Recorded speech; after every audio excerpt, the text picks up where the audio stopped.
Blog Talk Radio. Here we go.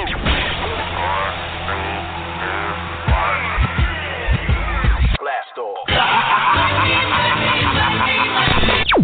This is True Capitalist Radio. True Capitalist Radio. I am your host, the man they call Ghost. The badass of business. Give him capitalism or give him death. That's it. Period. Broadcasting from his Skyline office studios in beautiful downtown Austin, Texas. You sound fruitier than a box of Fruit Loops, for Christ's sake. And now, he'll take it from here. Your host, the prognosticator of prognosticators, the man they call Ghost.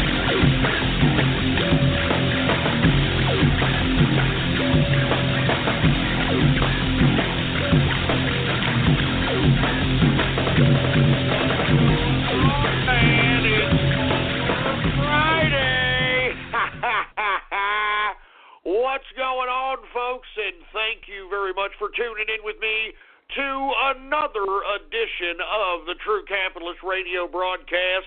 And, of course, I am your host, the man they call Ghost. And once again, folks, I want to thank you very much for tuning in with me.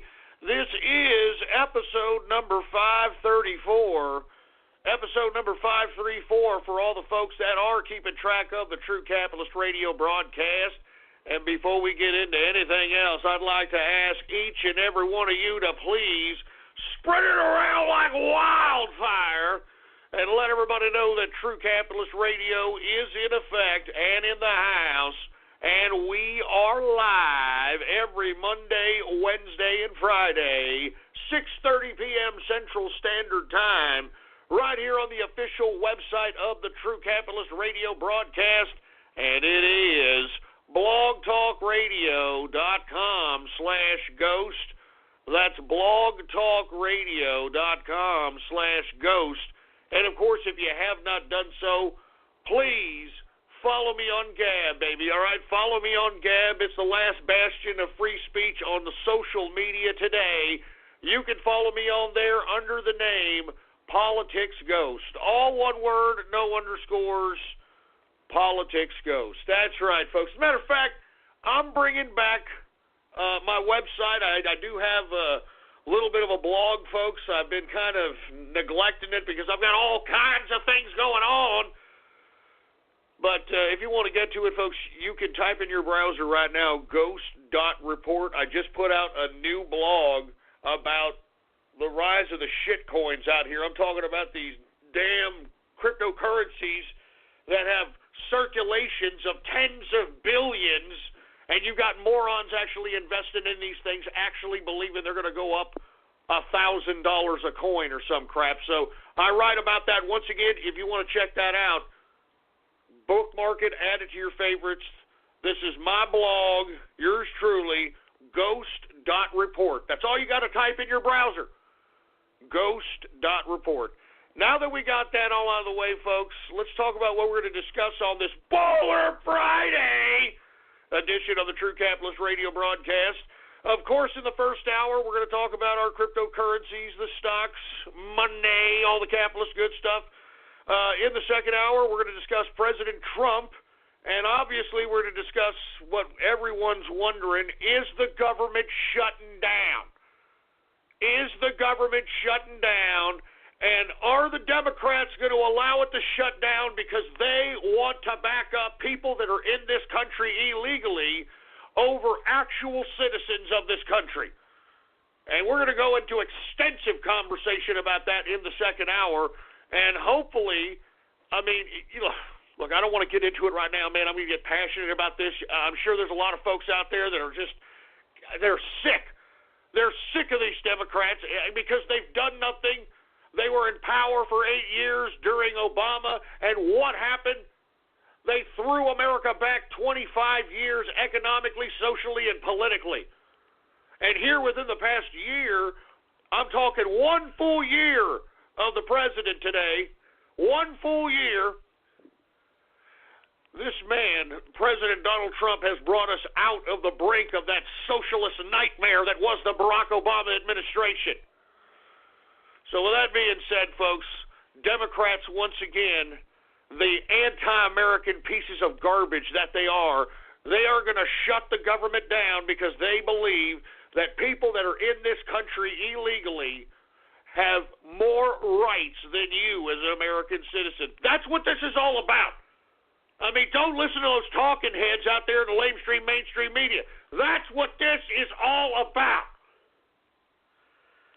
Anyway, folks, we're talking about how the president spoke in front of the pro-life march that happens on an annual basis on this day, and it's the first president. Isn't that the first president to ever do that or something? I don't know. Pretty bold statement for all those folks that are considering that he may have been a little socially liberal on certain issues. He's definitely pro-life after that speech. I can tell you that right now. All right, we're also going to talk about hashtag release the memo. And for you folks that haven't known what's going on here, we have people in the GOP, specifically in the House Judiciary and Senate Intelligence Committees. They are asking for the release of a memo that could potentially implicate characters that have been circulated within this whole conspiracy as it pertains to Russian dossiers and FISA warrants and illegal wiretaps and all this crap. The GOP wants this memo that could potentially shed light to the American people on what actually went down as it pertains to all the information that has been leaking out that we've been talking about for the past several weeks, folks. All right? And guess who doesn't want that to come out? The Democrats. And what have I been saying all this time, if you've been listening to me? This goddamn ridiculousness that's happening right now, that's jeopardizing the very sanctity of our law and order and the very credibility of our government institutions. This idea of utilizing and weaponizing the Department of Justice, the FBI, and now, folks, this Robert Mueller special investigation, this special counsel, this is nothing more than the weaponization for partisan political assassination.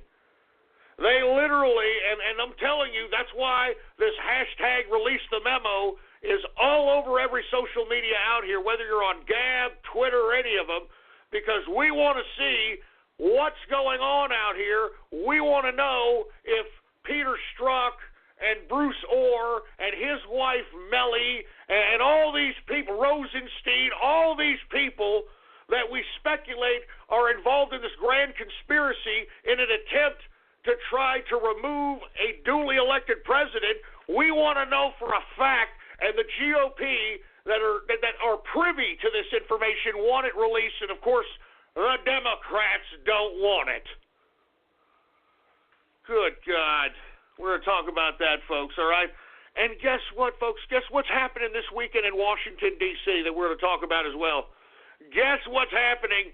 The Million Woman March. Oh, good God. Do we really need to see this over again, this Million Woman March?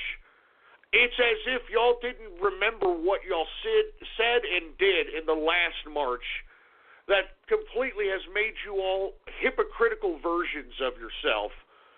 And look, I'm going to tell you this right now. I thought Occupy Wall Street was probably the most embarrassing attempt at a political movement in American history, and I thought it was not only embarrassing but the most ignorant.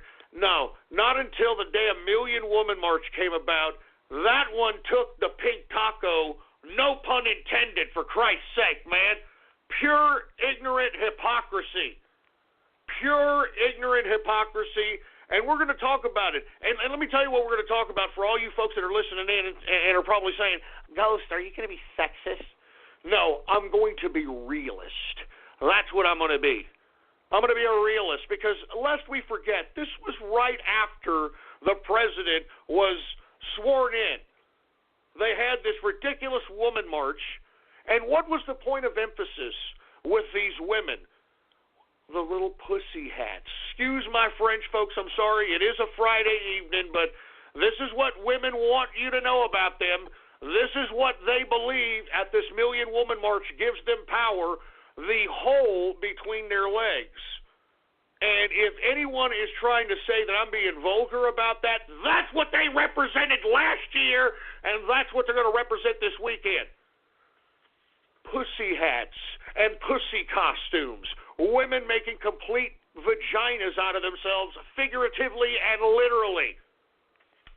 Dirty, filthy vaginas out of themselves. And you know something, folks? That's a hypocrisy within itself. Because if you're sitting out here, with all due respect, women, putting your, I guess, sexual organ that you believe gives you power, because that's the only basis for the logic on you all thinking that that hole gives you some kind of power, is because you think that you have the gateway to sexual pleasure to men.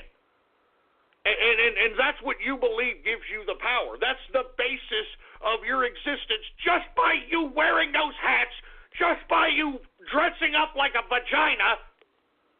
That's what you're representing. And if that's the case, then why are you flaunting it around and saying that, oh, well, I'm a woman? Remember Ashley Judd? She was that broad that was on that stage during the Million Woman March. Remember she went on, I'm a nasty woman. I'm a nasty woman. All this pseudo-slutty sexual revolution-esque garbage. And then what's going on right now? Me too. I had buyer's remorse that one time I was a little inebriated and decided to drop my drawers and bend over underneath the stairwell, and some ethnically ambiguous guy penetrated my me too. Shut up! You can't have it both ways. And look, I'm going to stop right there before I, start going off keister. This is the beginning of the show. We got to get to Crypto Hour, but folks, this really pisses me off, and I can't believe that these. And look, let's be honest. What's going to go out there in the Million Woman March? Let's be honest. I mean, just take a look at the coverage on it. You can probably find it here on the internet somewhere, live coverage of it. It's a bunch of fatties and uglies. Let's be honest. All right? It's just mounds and piles of just unilateral movement of fatties and uglies. Anyway, folks, I'm sorry, man. I mean, but I can't believe that this garbage is going to happen again. Anyway, in the third hour, we're going to talk about a shithole country. I'm sorry, folks. When this word came out by Turban Durbin that our president referred to Haiti and African countries as, quote, shitholes, South Africa was one of the first countries to protest, quote, unquote, our president because I guess they took offense to what a third party said he said. But they were the first ones to protest that we're not a shithole, we're South Africa, or whatever, all right, whatever they did. And that's fine. Y'all want to go ahead and, talk about how you're not a shithole in Africa. No way.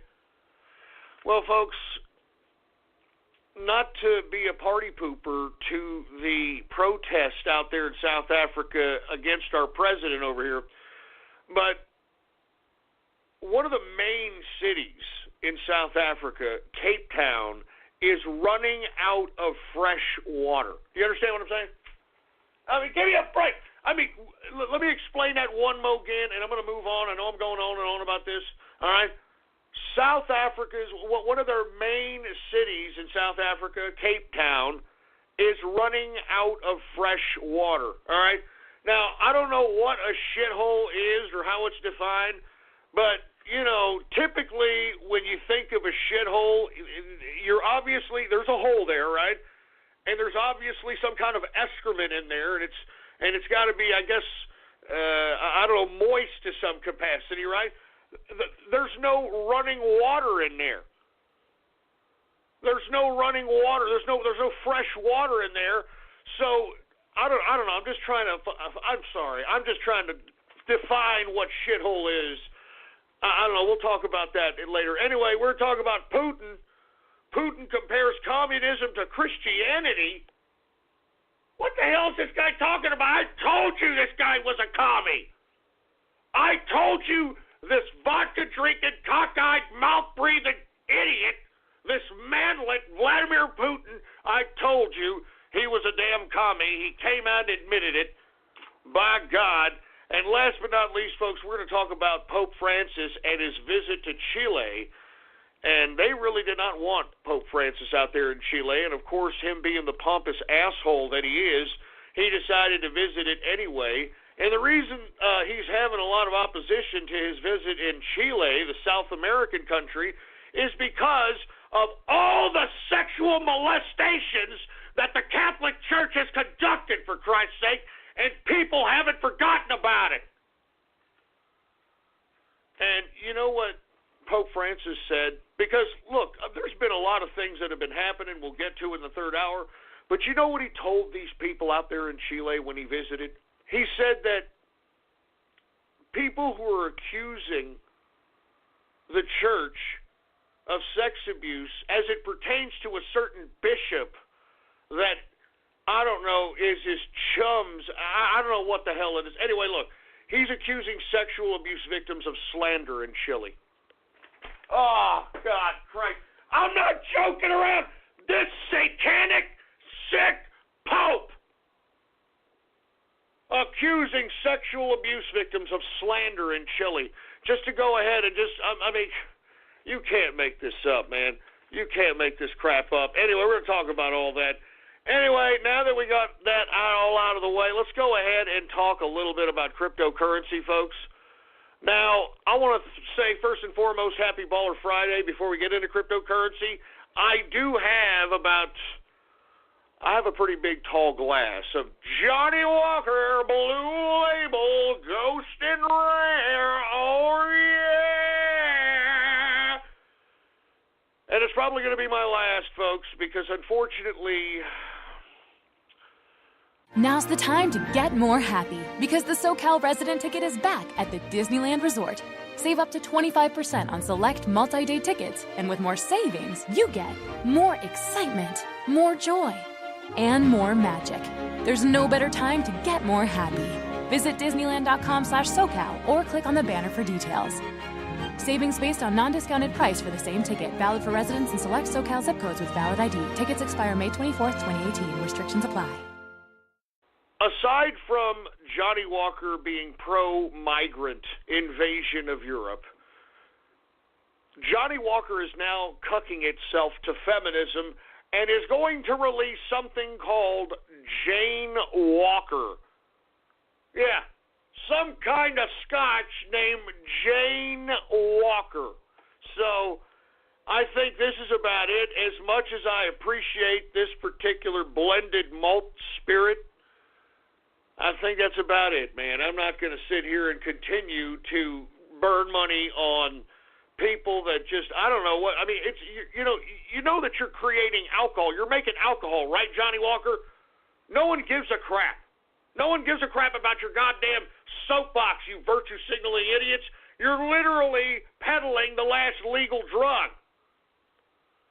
Good God, let me go ahead and drink here. I want to say cheers first and foremost to all the capitalists on this Baller Friday throughout the world. And for you folks that are just tuning in who don't understand what Baller Friday is, this is our time of the week as capitalists to look back at all the labor, all the capitalizing, all the deals, all the sales, anything that you did to conduct yourself in capitalism so that you can make whatever money's necessary to suffice what lifestyle you wish. Baller Friday is the day that you look back on these days of labor and you bask in your success. Because by God, if you're making your own dollar, then you're way ahead of the game than those that were sucking the teat of Barack Obama's big brother garbage that he was peddling during his administration. And let me tell you something right now. It doesn't matter what level of materialism that you find yourself in, if you are making your own dollar, if you are an independent business person, if you are a laborer who is conducting yourself in the wage or salary market, whatever, however it is that you obtain revenue, cheers to you, baby, because you are the Vokes of the machine that is society. Without capitalists, these little people in Washington, D.C.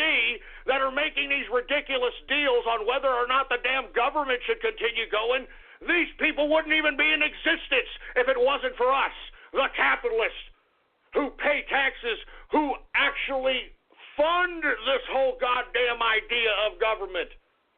I mean, we fund these little people in Washington. They're ours. They belong to us.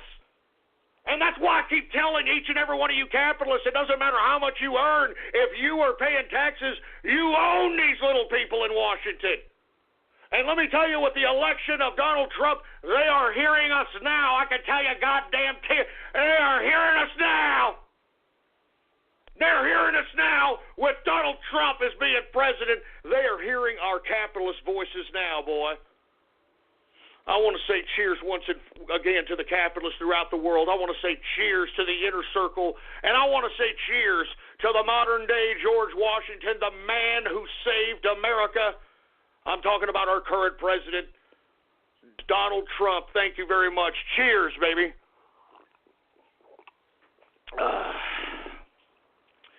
Good stuff, man. It's sad. It's sad, but Jane Walker, give me a freaking break. I'm not buying that crap. Anyway, let's go ahead and talk crypto, folks, all right?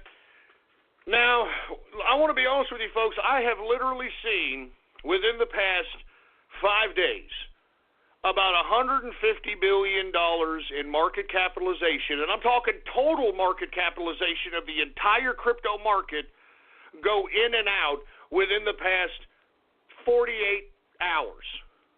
I mean, once we started bouncing back from the contraction that we had, all I've seen is literally this influx of the $150 billion that mysteriously disappeared that caused the contraction come back.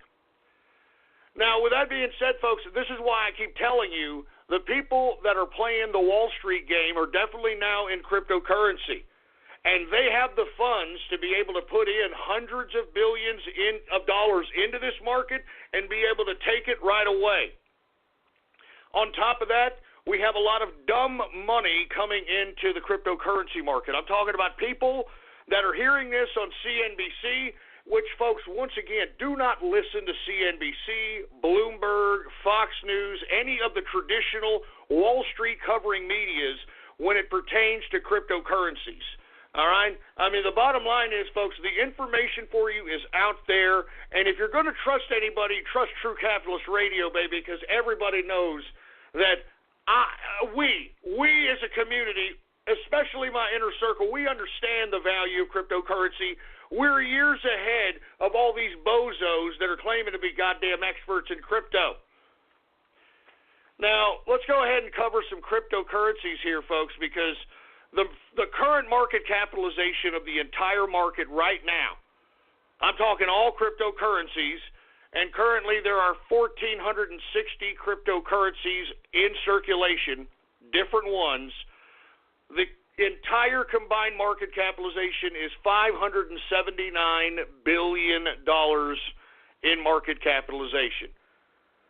Now, that's a very key number to look at whenever you're trying to make a move on cryptocurrency, because if you start seeing lots of money come into that particular market capitalization, that means one of two things. That either means that we've got Wall Street making a move, or we've got an entire huge influx of new dumb money coming into the market.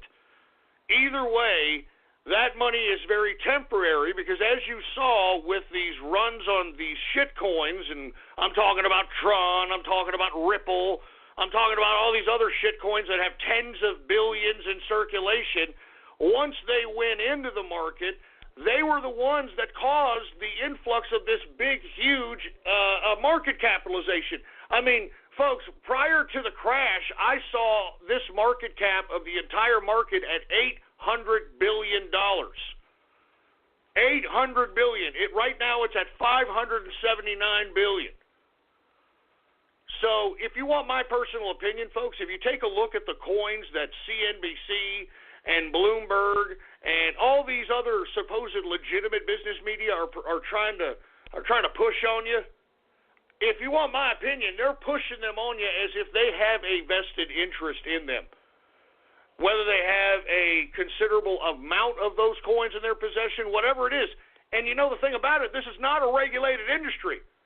So this kind of manipulation that CNBC could be doing on dumb money or Fox Business or Bloomberg or whatever traditional media, I mean, this is not regulated right now.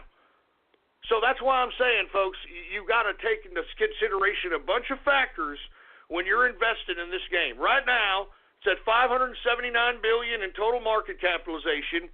The highest I've seen it is $800 billion. So we shall see what happens here in the next few days on whether or not we're going to see Wall Street bring a lot more money back in or dumb money. Because remember, we got a lot of people getting their tax returns. It's the beginning of the year. They're getting their tax returns, and now we've got the Make America Great Again economic policy. They're getting bonuses, they're getting raises, they're getting promotions, and, they're seeing the stock market, they're hearing about cryptocurrency. I mean, people are going to want to diversify. They're going to want to put their money away. The traditional means of putting your money away in a damn savings account is no longer relevant at this point. It's no longer relevant. You're actually losing money if you put it in a goddamn savings account. Serious. I mean, whatever kind of interest a savings account could give you, you could put it in anything, even in bearish investments, and make more money. Anyway, with that being said, folks, let's talk specifics. Let's talk crypto. Let's talk regular Bitcoin, all right? Symbol BTC. Now, I know people are guesstimating that there may be another run on Bitcoin. But, folks, I don't think there is one. And if there is, someone's going to hype it. Someone's going to pump it. But let's be honest with you. What was Bitcoin initially put forth as? It was put forth as an alternative currency to the current fiat system. It was a revolutionary type of technology. Not just the currency, but the blockchain technology itself. I mean, whoever created this, was really advanced in technological advancement. I mean, it revolutionized not just currency as an application for blockchain, but a whole array of different concepts. Now, with that being said, that was the initial goal of Bitcoin, was to be an alternative currency to the fiat system. And as a result, because people have slowly gotten into it, because lest we forget, it was introduced in 2009, 2010, and it took all the way up until here about 2017 for it to start reaching these gigantuan proportions. Why? Because once people started understanding that, hey, cryptocurrency, I want to get involved in this. I'm on the computer. I want to know what's in the now. I want to be techie and that sort of thing. People started getting into it. People started purchasing it. People started purchasing it for higher and higher prices. And as a result, folks, because Bitcoin was the first, and it's very weird how it came about. It just came about all of a sudden. I don't want to get into the story of Bitcoin, but it's a mystery on how it came about. But with that being said, it was the first cryptocurrency ever to exist. And that's why you have the prices that it has gone to at this point, because it was the first one on the block. Now, as the blockchain technology and cryptocurrency has evolved, we've seen other coins that are basically making Bitcoin look ancient as it pertains to the continuous development of the technology of blockchain. Right now, folks, Bitcoin is very slow if you want to transfer Bitcoin from one wallet to the next. And secondly, it's unbelievably expensive. The transfer fees are ridiculous. It's not even feasible to make Bitcoin a currency at this point because, first of all, the fees to transfer it are ridiculous. It's like $60 to transfer $50. I'm not even joking. And that's the only reason they did that is because the developers or whoever's collecting the transaction fee is definitely trying to heighten the percentage based upon this enormous price that Bitcoin is. Now, if it's not a cryptocurrency and it has no other, meaningful integrated blockchain technology into the cryptocurrency, what is everybody paying for right now? Everybody is just paying for the name. That's all they're paying for, folks. They're just paying for the name and the fact that it was the first cryptocurrency in existence. And there is no other meaningful reason for this. I saw one moron trying to explain, well, Bitcoin is no longer a currency. You see, now it's become like gold. You see, it's actually better than gold. It is now a financial instrument. Financial instrument based on what, you asshole? I mean, if you can't use it for cryptocurrency, which, hey, I'm selling this. I'll accept this much Bitcoin. How much is your price for your product or service? Hey, it's $25. Well, if I wanted to accept Bitcoin at $25, it would charge you $60 to send you the $25. It's ridiculous. It's meaningless. All right? And this idea that Bitcoin is just a miraculous, worth more than gold, fictitious type of financial instrument with no exact value outside of the prominence of the name, then this is fool's gold, baby. This is fool's gold. And that's why I'm telling you, you guys, I would not be expecting a bounce on Bitcoin. In my opinion, now there may be one. I wouldn't put my money on it. Let me just put it to you like that. I wouldn't put my money on it. I'd put my money on Bitcoin Cash or Bitcoin Gold at this point as opposed to Bitcoin itself. Bitcoin is on its way out, in my opinion. It's on its way out. There's no reason why these prices for Bitcoin should even be at this price. The only reason it is because people are willing to pay the price to get one. And less people are starting to want to pay those prices. When people when they started first coming into cryptocurrency, they're like, oh, I have to have Bitcoin. How much is it? Oh, man, it's 11. I'll pay 11.5. Oh, yeah, well, I'll pay 12. Oh, well, I'll pay 13,000. I'll pay 4. This is how it works. And then once people get in the market and realize there is a plethora of different altcoins out here, they start saying, well, why am I buying all this Bitcoin? Look at this. Look at that. I can diversify. I can do this. And you're starting to see that money spread all over the market, man. So in my opinion, folks, you can do what you want. But Bitcoin, in my opinion, is not a long-term investment. I don't even think it's going to run again. And if it does, it's not going to run to 25 anymore, man. The market at this point knows that there is a plethora of more coins. There's no need for this one anymore, and I think that we're almost, give it to the end of, next Christmas, I think that Bitcoin will no longer be king of crypto. It may even be sooner than that, given the fact that this technology moves so fast. But I'm giving it to the end of this Christmas, that's it. Bitcoin will not be the gold of crypto, I can tell you that. Anyway, let's get to Bitcoin. Current market cap under $200 billion, folks. All right, current market capitalization for Bitcoin is $198 billion. I mean, it's going down, baby. The circulating supply is 16.8 million. In the past 24 hours, it has gone up a little bit, 2.16%. The current price for Bitcoin, $11,784.70 per Bitcoin. And, folks, I'm telling you, I just don't see why that is the case. I mean, the only reason that price is some moron somewhere is willing to pay that price for a Bitcoin. And at some point, people are going to realize, hey, man, I could buy other coins. I don't need to buy this crap. Why am I paying all this money for this crap? It sucks. I mean, even to transfer it to wallet, it sucks. Transfer fees and the transfer time. It's got nothing to it. It's not even a currency anymore. It's not even a cryptocurrency anymore. Anyway, let me move on, folks. I need another drink after that, for Christ's sake, man. Because some people, they're living and dying with this Bitcoin thing. And I think they need to wake up. I'm serious. Stop being fanatical about this crap. Good stuff, man. Good stuff. Sorry, I'm not drinking that after they're going to come out with Jane Walker. Screw that.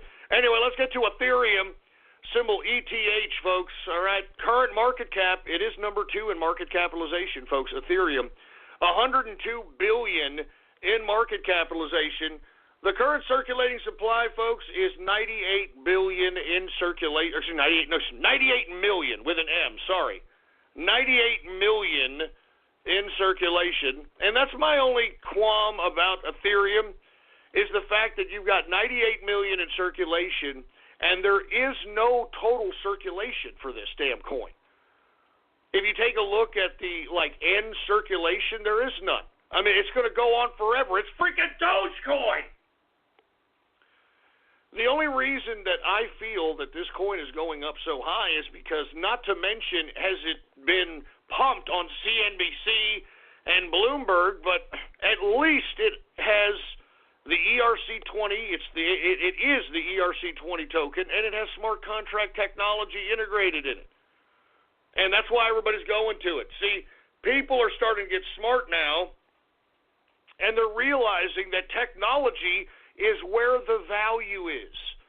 All right, I'm not saying it's the exclusive and only thing that you should look towards, but I mean, it's probably the most important thing to look for is the technology, whether or not this cryptocurrency is anything more than a cryptocurrency. And that's what Ethereum is, and even though I don't believe that it deserves to be at the price it is now, I currently believe it could still keep running. And the reason I think it could still keep running is because, it's the coin right now, man.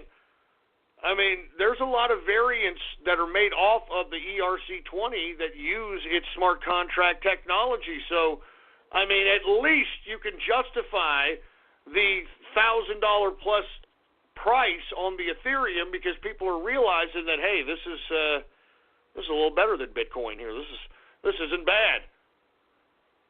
Let's go ahead and get to Ethereum. ETH, once again, 98 million in circulation. In the past 24 hours, it has gone up 1.40% increase. Current price for Ethereum, $1,057.62 per Ethereum, folks. All right, let's continue going. We've got Litecoin. Litecoin took it on the teeth in the last contraction. Let's take a look at it. 10.7 billion in market capitalization. The current circulating supply is 54 million in circulation. In the past 24 hours, it has gone up 0.86%, but the price, $195.80 per Litecoin. Remember, we got people holding the bag on Litecoin as high as $350.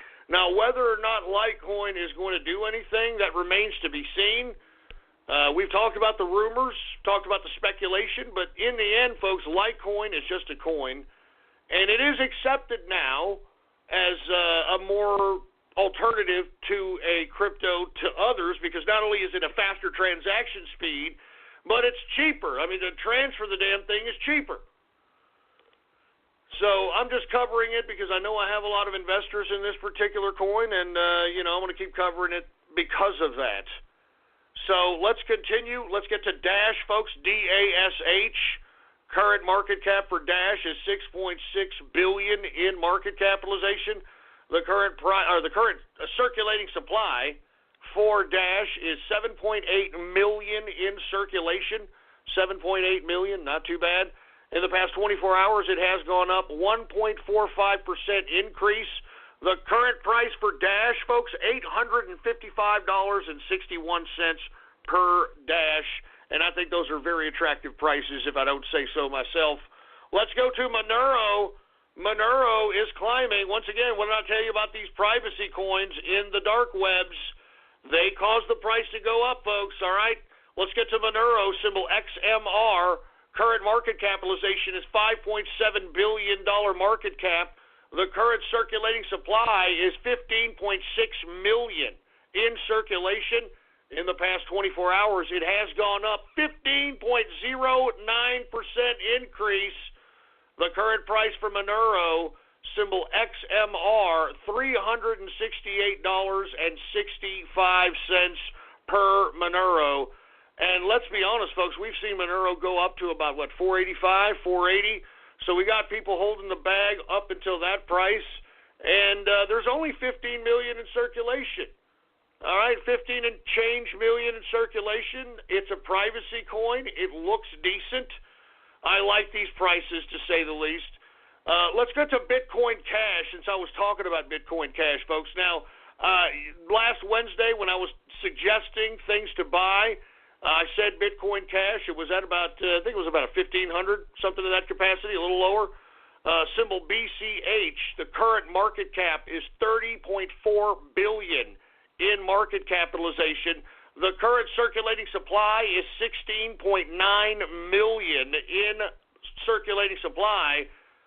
In the past 24 hours, it has gone up 0.80%. The current price for Bitcoin Cash, $1,800. That's it, $1,800 for Bitcoin Cash. And look, we've got people holding the bag on that one up until about 3,000 during that last mega run, which if anything's going to run, I think it's going to be Bitcoin Cash. Bitcoin Cash, folks, has got a faster transaction time and lower transaction fees. So with that being said, I like Bitcoin Cash, to say the least. I think it's a pretty good hold here for the next 4 to 5 months. Let's get to Bitcoin Gold, folks. Now, the reason I'm talking about Bitcoin Gold is we saw a major run on it yesterday and today. From what I understand, you can actually mine Bitcoin Gold with your computer. You don't need some high-end GPU graphics card to mine Bitcoin Gold. That symbol BTG, and if you guys want to be able to mine it yourselves, you may want to look into that. But from what I understand, you just need a computer, very easy to mine. So let's go ahead and take a look at it. Symbol BTG. Current market capitalization is $3.6 billion market cap.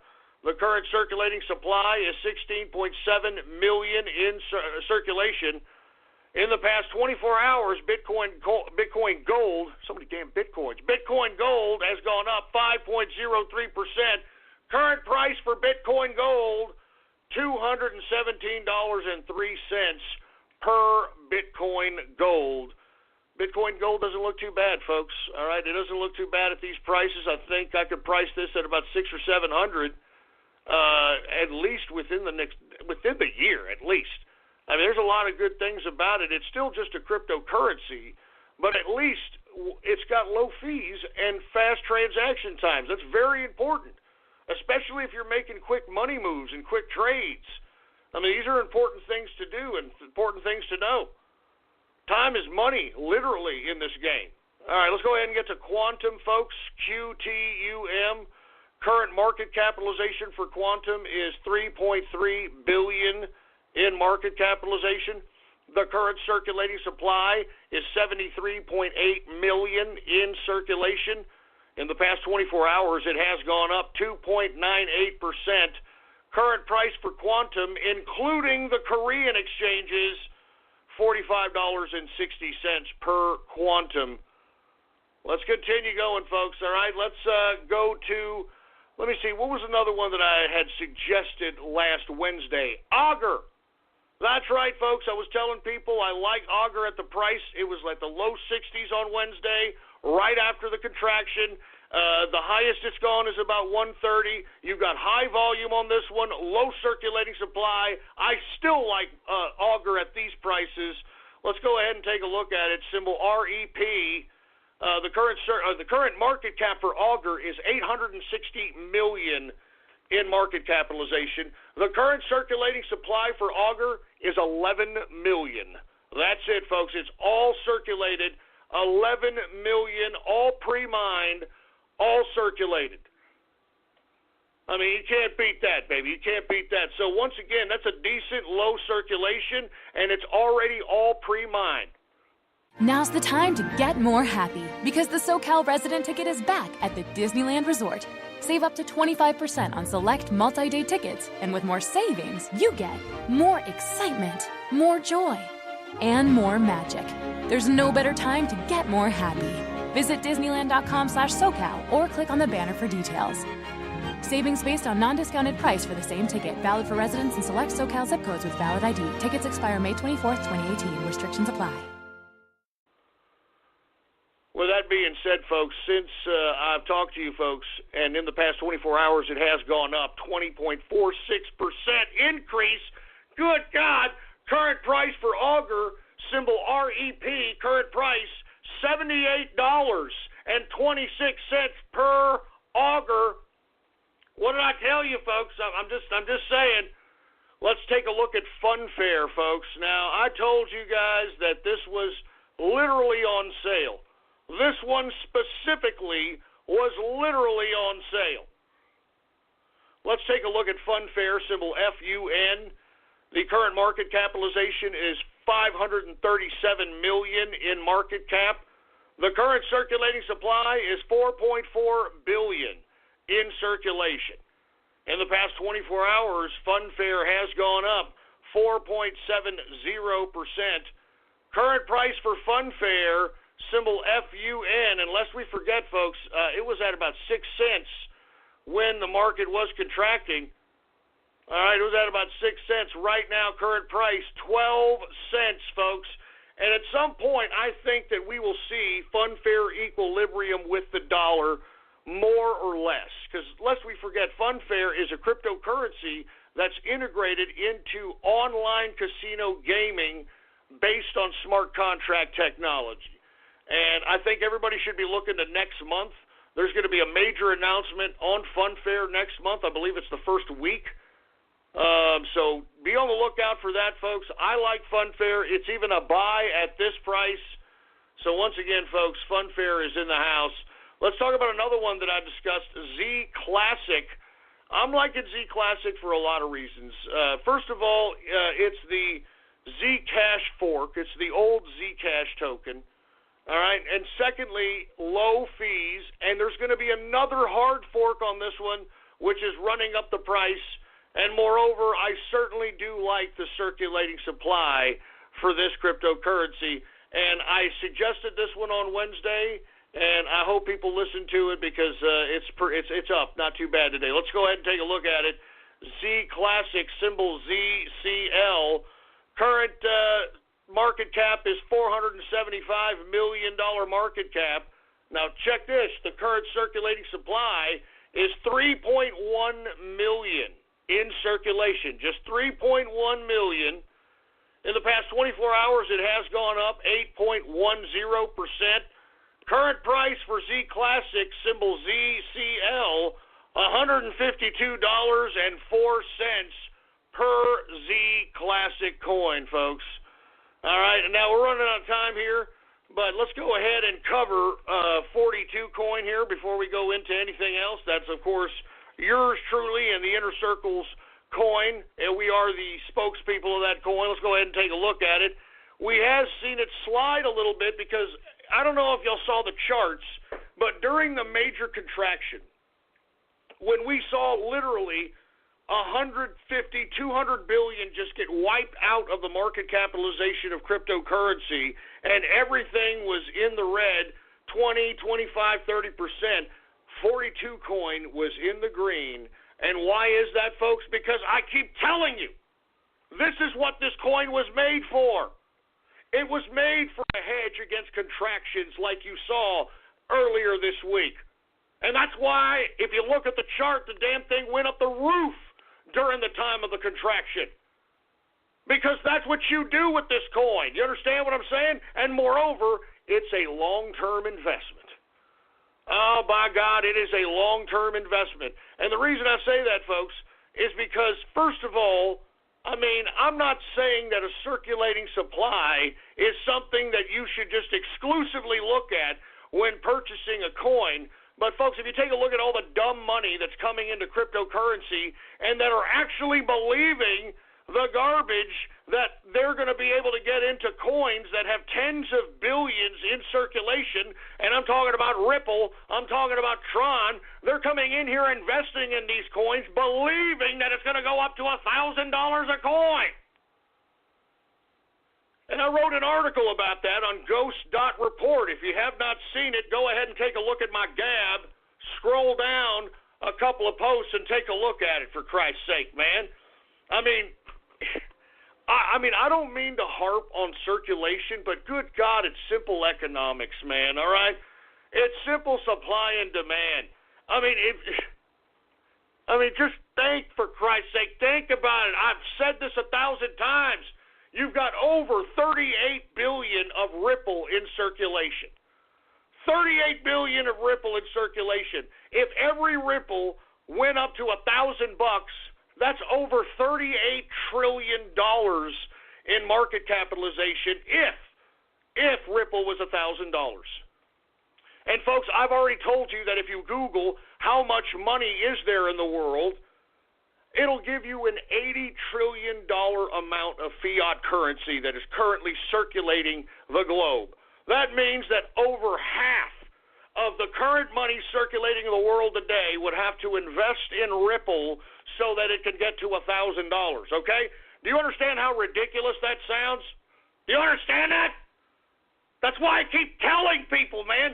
I mean, I'm not saying circulation is the only thing you should look at, but if you're not going to look at anything, and just throw your money in something, well, at least look at the damn circulation, for Christ's sake.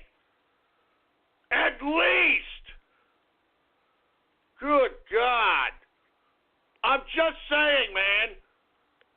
I'm just saying. Good God, man. Anyway, look. I don't mean to be going off keister, but I'm tired of this. I mean, look. The reason I'm tired of dumb money coming in here and doing this is because these are the people that are going to be crying foul. These are the people that are going to be talking about regulation this and calling for the regulators and regulating the market. And I don't want that to happen because these people are a bunch of idiots. All right? I don't want that to happen because these people are morons and that are just investing because someone told them to so. I mean, give me a freaking break. Anyway, 42 coin, symbol 42, current market cap is 2.8 million. The current circulating supply for 42 coin is 42 coins. And I'm telling you, folks, this year, this coin will be $1 million a coin. I know people are like, oh, I don't know, guys. I don't know. Well, you keep thinking that, man, and when it becomes $1 million a coin and everybody who's listening and everybody who bought in is rich, and you're sitting there with the feels bad, man, Pepe face, what you need to do is stop crying, get down on your damn knees, and spit shine that shoe, boy. You understand that? You spit shine that damn shoe, boy.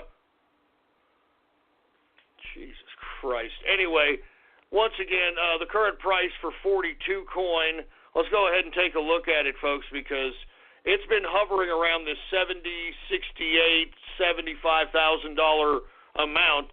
The current price for 42 coin, $68,463.20 per 42 coin, folks. All right, just wait. Just wait. If you've never listened to anything I've said, I would strongly advise all you folks that are listening to entertain 42 coin, man, and just hold. Entertain 42 coin and just hold. And I'm telling you, the people that have done so have already made money. I mean, there was one guy that listened to me and put like several grand into 42 coin when it was like at about 12 grand. It's at 60-something thousand now. The guy's like, oh my God, I can't believe it. Why can't you believe it, baby? That's just the way it is. You know what I'm saying? That's just the way it is. Anyway, and for you folks that are asking how can you get 42 coin, well, here, go ahead and take a look at my Gab, folks. Right here is the exchange. Click on that link is where you can buy 42 coin, and just buy and hold. Buy and hold. That's all I can say. All right? And you'll be thanking me soon enough. That's all I'm saying. Anyway, folks, before I move on to the stock market, I know there's a lot of people out there on Gab that gab at me. A lot of people in the private message that private message me and say, hey, Ghost, can you do this? Hey, Ghost, can you do that? And you know, can you help me this? Can you help me that? You know something? You know what I'm doing? You know, I'll tell you what I'm going to do, all right? I'll tell you what I'm going to do. I'm going to get me a goddamn 1-900 number. All right? I'm not joking. Well, maybe not a 1-900 number. One of these 1-900 numbers where it costs like $3.99 a minute to talk to yours truly live, instantaneously, so you can talk business, crypto, that sort of thing. All right?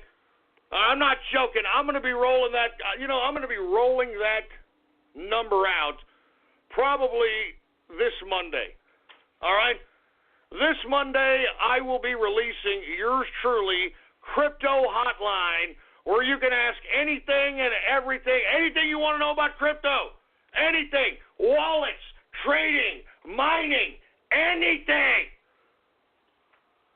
I'm not even joking around, man. All right, just watch. This Monday, I'm putting it out. All right? The crypto hotline. I'm not even joking around. The ghost crypto hotline. I like the sound of that. The ghost crypto hotline. $3.99 a minute to talk to True Capitalist radio host Ghost. Anyway, who do we have here, for heaven's sake? Oh yeah, we're supposed to be going to freaking stock market. I'm sorry, folks. It's a baller Friday here. And I've already been drinking some of the sauce, to say the least. All right, so with that being said, my apologies if I'm a little slow here. But I'm having the last of Johnny Walker, Blue Label, Ghost and Rare. Oh, yeah. So that's what we're going to do here. And let me go ahead and get to the goddamn, let's get to the goddamn stocks. All right? Let's just go ahead and get to damn stocks here, right? Great day on the market, folks, once again, because why? We're making America great again. That's why we're doing this, all right? I told you when Trump came to office, it was a capitalist revolution. When I came back in episode 501, I told you I was bullish on this market because of Trump and his economic policies. And you see, what Wall Street likes to do is they like to respond to good economic news, and they invest right into that damn stock market. And let me tell you, I hope that you listen to yours truly, because I told you so, boy. I told you so. Woo! Anyway, with that being said, let's get to the Dow Jones Industrial. The Dow Jones Industrial is up today, 53.91 points.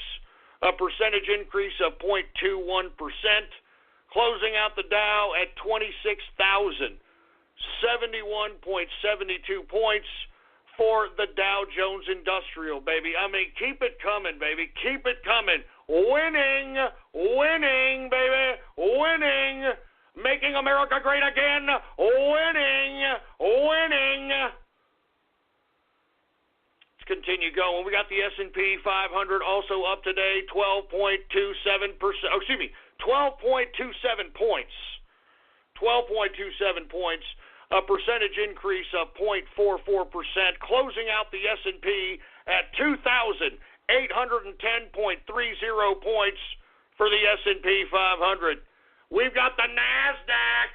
It's also up 40.33 points, a percentage increase of 0.56%, closing out the NASDAQ at 7,336.38 points for the NASDAQ composite. I mean, good God.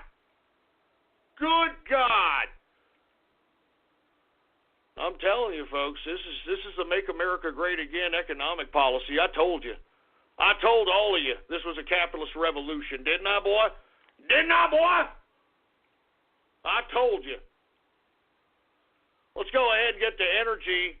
Energy did a little bit of a creep down a little bit, because why?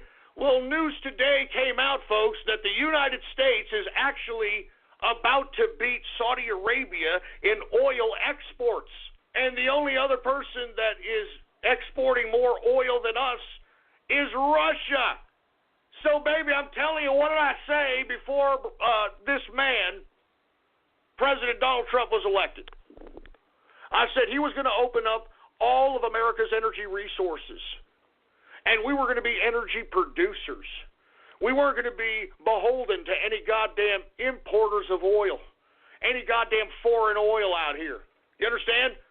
The United States is about to surpass Saudi Arabia in oil exports, baby. We in the oil business now. We competing in the world market. And that's a fact, folks. That's a fact. The Make America Great Again economic policy, baby. What a baller Friday this is. I'm telling you, I love living in the Donald Trump administration. What a day to be alive. What a time to be alive. I'm not even joking, man. What a great time to be a capitalist. I can tell you that right goddamn now. Let's go ahead and get to WTI sweet crude, all right? It is down today 38 cents. A percentage decrease of 0.59%, closing out WTI at $63.57 per barrel of WTI sweet crude. And somebody's asking me on Gab if I'm going to be charging for radio graffiti. I'm not going to be charging for radio graffiti, you idiot, all right? All right, no, this is for people that want to contact Ghost one-on-one and talk about cryptocurrency and cryptos and finances and advice and stuff. All right? I'm not going to be charging for radio graffiti. Shut up and stop trying to cause rumors, all right? All right? I'm telling you, this is for after hours. If you want to talk to Ghost, if you want to ask Ghost, hey, Ghost, man, the markets, they're going down. What do I do? What am I doing? I mean, I don't know what's going on. I mean, hey, man, how do I trade this? I mean, I'll be there, baby. All right, I'm gonna give out the number this Monday. I ain't giving it out today because I want to have a decent weekend, for Christ's sake. I want to have a decent weekend, for Christ's sake. Anyway, let's get to Brent crude. It was also down today 70 cents, a percentage decrease of 1.01%, closing out Brent crude at $68.61 per barrel of Brent crude oil. Anyway, folks, we are now well into the second hour of the True Capitalist Radio broadcast. And, of course, I am your host, the man they call Ghost. And once again, folks, I want to thank you all for tuning in with me. Before we get started on anything else, I'd like to remind everybody to please spread it around like wildfire and let everyone know that True Capitalist Radio is in effect and in the house. And we are live every Monday, Wednesday, and Friday, 6:30 p.m. Central Standard Time, right here on the official website of the True Capitalist Radio broadcast. And it is blogtalkradio.com/ghost. That's blogtalkradio.com/ghost. And, of course, if you have not done so, please follow me on the last bastion of social media free speech, and I'm talking about Gab, folks. I'm talking about Gab. You can follow me on there, all right, under the name Politics Ghost, all right? All one word, no underscores. Politics Ghost is the name to follow, all right? And once again, folks, we are bringing back, I'm going to start updating, all right, my official blog, all right? You can type in your browser right now, ghost.report, baby, all right? That's the official blog right there, baby. I'm going to be putting out information all the time and all that good stuff. Anyway, let's continue going on with the markets, all right? It's a baller Friday here. Let's get done with this crap. We've got gasoline down 0.68%, natural gas down 2.8%, and heating oil up 0.02%. Let's get to the metals, shall we? The metals! Let's get to the goddamn metals!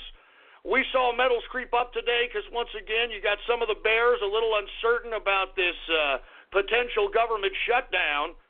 So you got some people going to the traditional bearish financial instruments in times of uncertainty. So let's get to gold here, folks. Gold is up $3.90, a percentage increase of 0.29%, closing out gold at $1,331.10 per troy ounce of gold. Let's go ahead and get to silver, folks. It is also up today, 7 cents, a percentage increase of 0.42%, closing out silver at $17.02 per troy ounce of silver. We've got copper down today, 0.58%, and platinum is down, or actually platinum is up, 1.50%. Good God. Good Lord. Let's go ahead and get to agriculture. Grains. Corn is up 0.28%. Wheat is down 0.59%. Oats is down 0.67%. Rough rice is up 0.49%. We've got soybean up 0.44%. We've got soybean oil up 0.16%, and canola is up 0.69%. Let's go ahead and get to cocoa, or let's get to the softs, I should say. Cocoa is down after seeing a tremendous spike. It is down 2.67%. Coffee, hey, dude, just don't talk to me unless I have my coffee, please, dude. Shut up! Coffee is up 0.12%. We've got sugar. It is up 1.30%. Orange juice, folks, is starting to take off a little bit because why? It froze down there in Florida, boy. Anyway, orange juice is up 0.86%. Cotton is up 0.96%. Lumber is up 0.10%. Rubber is up 0.19%. And ethanol is down 0.73%. Let's get to livestock, folks.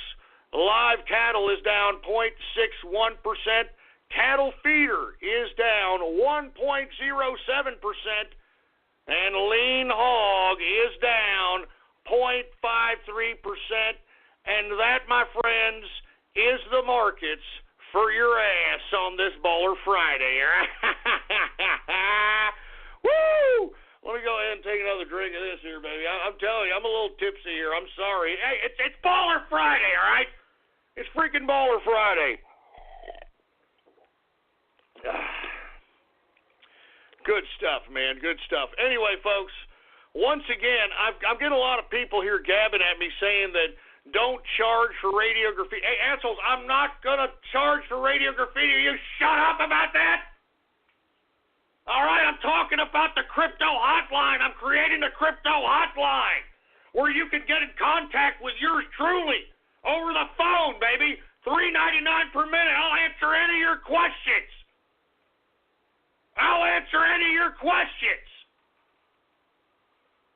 Stop making rumors that I'm charging for radio graffiti, you dumbasses. Good God. Anyway, folks, oh, man. I mean, on this Baller Friday, I really don't want to do this, but I guess it's about time for that part of the broadcast, and I'm talking about Gab shout-outs, folks. And if you want Gab shout-outs, all you have to do is go to my Gab and like the post that states, Happy Baller Friday, True Capitalist Radio is now live. Or actually, let me go ahead and edit that. I should put now live. Sorry about that, folks. Is now live. I like how you can edit your goddamn Gabs out here. Jesus Christ, man. Did you do this, engineer, for Christ's sake? Aren't you in charge of this crap? Jesus Christ. Anyway, folks, like the Gab post that states, Happy Baller Friday, True Capitalist Radio is now live. Listen in. True Capitalist Radio is now live. Listen in. If you like that Gab post, I will give you a Gab shout-out live right here on the broadcast right here now. Hey, do we have any Gab shout-outs, engineer, for Christ's sake? Jesus Christ. Anyway, let's go ahead and get to some Gab shout-outs right now. All right, we got Manhood Magic in the house. We've got, I'm not going to say, we got Aardvark in the house. We've got 1-900 Hambone. Just shut up! Shut up!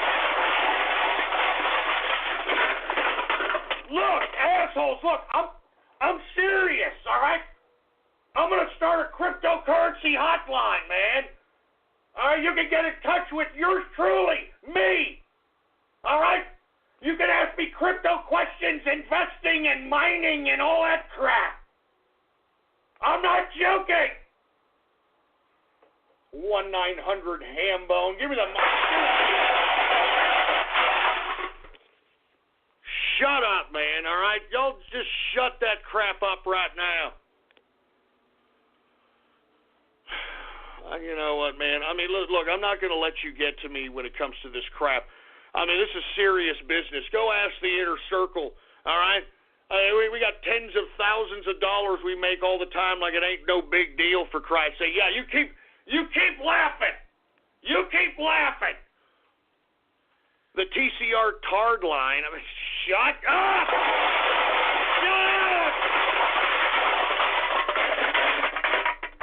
Shut up! Shut the hell up with this crap, all right? I'm sorry I even brought it up today. I'm sorry I even brought up this goddamn crap today. Give me the mic. I don't even know why I brought it up today, man. I knew you idiots. Y'all are all freaking... It's Friday, you know. Is it a full moon out here? I mean, who the hell knows, man? Jesus Christ. Crypto Sex Hotline, sponsored by Jane Walker. Shut up! Shut the hell up there, you stupid son of a bitch! Look! Don't make fun of my crypto hotline, all right? This is serious business here, all right? Shut up! All of you out there, just shut up! Jesus Christ, man, this is a freaking Baller Friday, and this is how you're gonna treat me? Give me the mic! Look, assholes, I'm not joking around, all right? I don't need to be taking this from you people. It's a Baller Friday. I could be doing something else right now instead of taking this crap from you people. Instead of taking this garbage from you. I don't need to take this garbage from you. I don't need to. Christ, man. We've got Martin Luther King. Martin Luther King. Shut up, you idiot. We got BN King in the house. We've got the United States of Autists. Yeah, no kidding. You know what I mean? No kidding, for Christ's sake. Who else do we have here? I'm not going to say that name. Money grows on trees. What the hell is that supposed to mean? Money grows on trees? Money grows on... No, money doesn't grow on trees, you idiot. What the hell does that mean? What does that mean? Money grows on trees. I don't get it. What the hell does that mean, man? Money grows on trees. What the hell does that mean? What the hell does that mean? Stupid, man. I'm telling you, people are idiots. I don't even know what the hell that's supposed to mean, man. Good God. I'm not saying that name. We got the trans Johnny Walker. We got a pair of balls on a Johnny Walker Blue Label bottle. That's great. We got the Michigan State Police. I don't know what the hell they're doing following me. Why don't you take about 10 steps away from my freaking butt crack?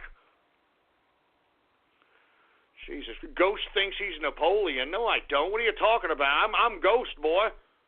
You understand? I'm Ghost, all right? Let me tell you something. Everybody knows who the hell I am out here, boy. I'll tell you that right damn now, all right? I mean, I'm such a badass. If I clench my fist, put them in my pockets, and walk outside my door, they will arrest me for carrying lethal weapons. Do you understand me? Do you understand me? Jesus Christ. I can't believe I'm taking this from you people on a Baller Friday, man.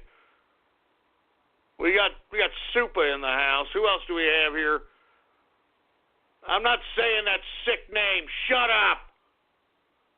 She's a zombie now. What the hell does that mean? coming out my Jew cage. What the hell does that mean? What's up with, are we going this Jew route again? Is this it? Is this it? We're going this Jew route?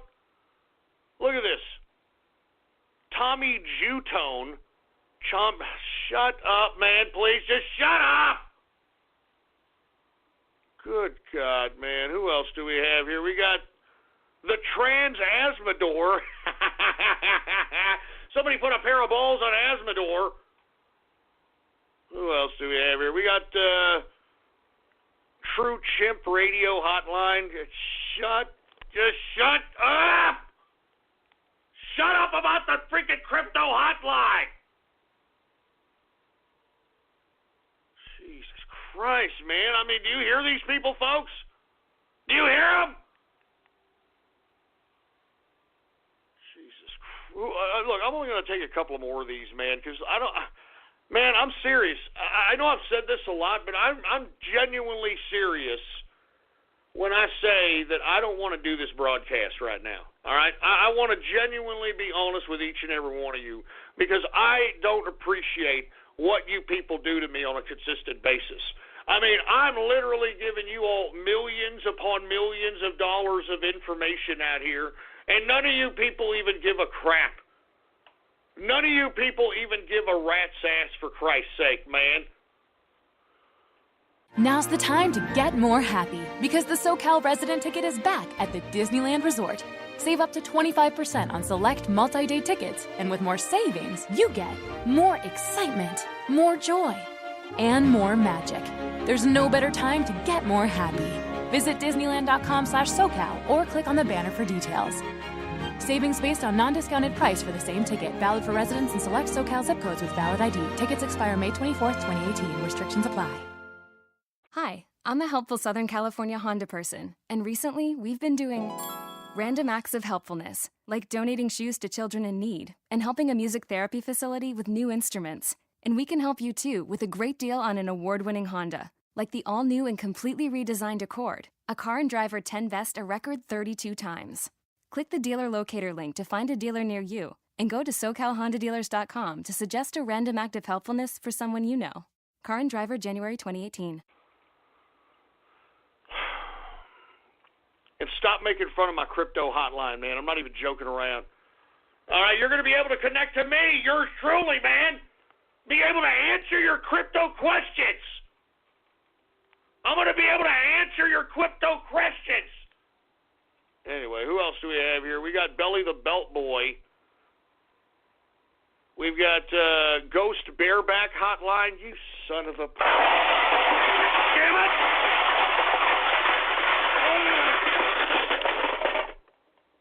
I'm so sick of this crap. Stop making fun of my hotline. Stop making fun of my crypto hotline, you son of a bitch. I'm gonna end this damn broadcast. You idiots. I'm not joking around. I'm gonna end this damn broadcast. I'm not messing around. I'm gonna end this damn broadcast. And you all can go fan your nuts on this Baller Friday. All right, there, losers? You all can go fan your nut sacks. Give me the mic.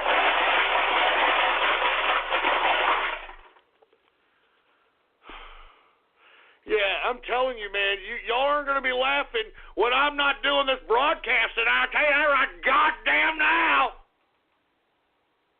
I'll tell you that right goddamn now. I'm just so upset, man. I'm just so upset. I'm so pissed off. I'm so freaking pissed off, man. And, you know, you people are making fun of my crypto hotline. It's a Baller Friday. You know, I made all kinds of capital during the damn downturn of the cryptocurrency. I was gathering up all those cryptos. They were on sale, baby. I made a lot of money. The Inner Circle made a lot of money. And then I got to sit here and take this crap from you people? Huh? Huh? I'm telling you, man, I don't really want to do this broadcast. I'm going to take a sip of this freaking scotch right now. I'm going to take a sip of this scotch because I don't know if I'm going to continue to do this broadcast tonight.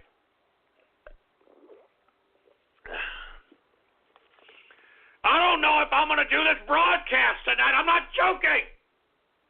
You people are besmirching me. You're besmirching my show, and now you're making fun of my crypto hotline. Don't make fun of my cryptocurrency hotline, you assholes. You know, maybe I should make it $4.99 a minute.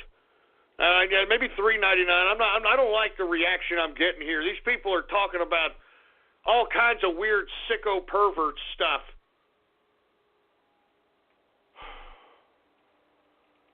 Jesus Christ, man. I mean, I'm only going to take a couple more Gab shout-outs, and then I'm moving the hell on. But I'm telling you, you all piss me off again, and I'm leaving. I mean, you idiots out there in internet land, you idiots are in hot water with me, man. You're in hot water with me. Jesus Christ, man. We've got Soggy Taters in the house. We've got Ghostler Sex Hotline. Look, it's not a sex line. Shut up! Shut up with this shit! God damn it, stop making fun of my cryptocurrency hotline, you sexist shit! Stop! Stop it now! My show is serious business, you stupid troll terrorist cyber vermin bastards! It's serious business! My show is serious business. It's serious goddamn business, you sack of crap! Stop making fun of my crypto hotline, you... Shut up! Just shut up! All of you just shut up! Just shut up! Just sitting here trying to have a broadcast on a Baller Friday, man. I'm just trying to have a broadcast on a Baller Friday, and I'm bombarded by a bunch of goddamn trolls.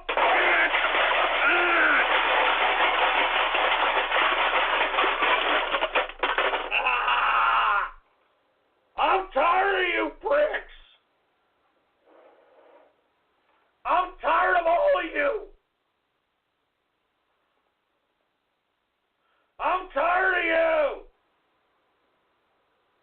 All of you out there on the internets, man.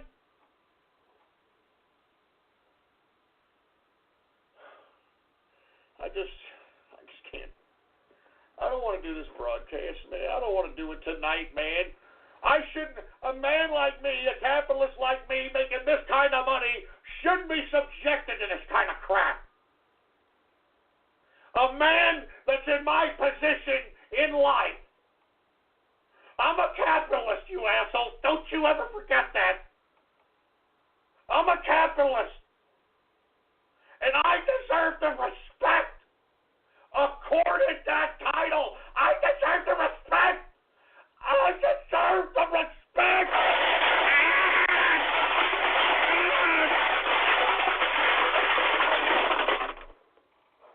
I deserve the respect.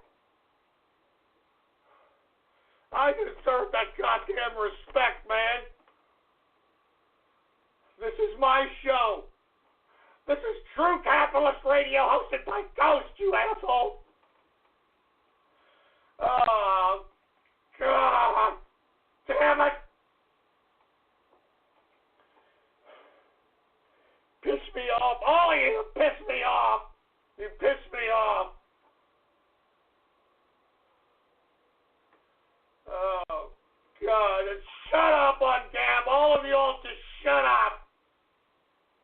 I'm not crying. Shut up. All of you on Gab, I see you. Shut up. I'm not crying. Shut up. Shut up. I'm not crying.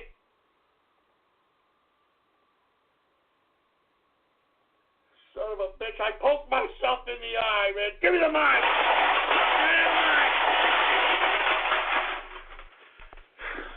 I'm done with Gab at this point, man. You understand? I'm done with you people. How dare you? make a mockery of my cryptocurrency hotline, man. You understand that? I mean, my show is serious business. It's serious business. I mean, I've got production notes, man. Do you hear it? Do you hear it?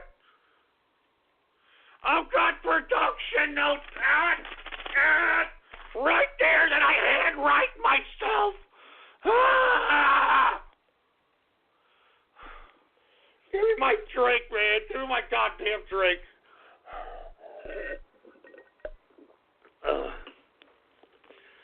Oh my God. I just can't take this anymore, man. I'm telling you, I can't take this, man. I can't take this. Wait a minute. Man, no. Don't do this to me. No, my goddamn crypto hotline is not a sex line, man. You son of a bitches on Gab.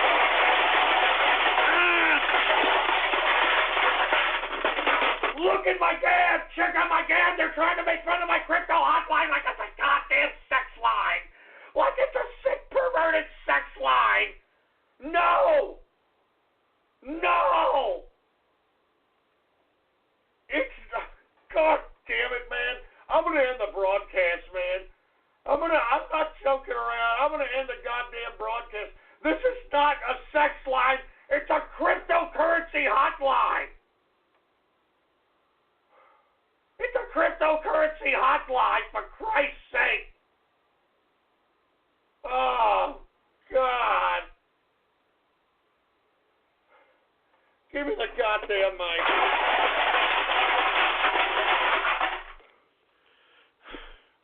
I'm not joking, man. I'm tired of this.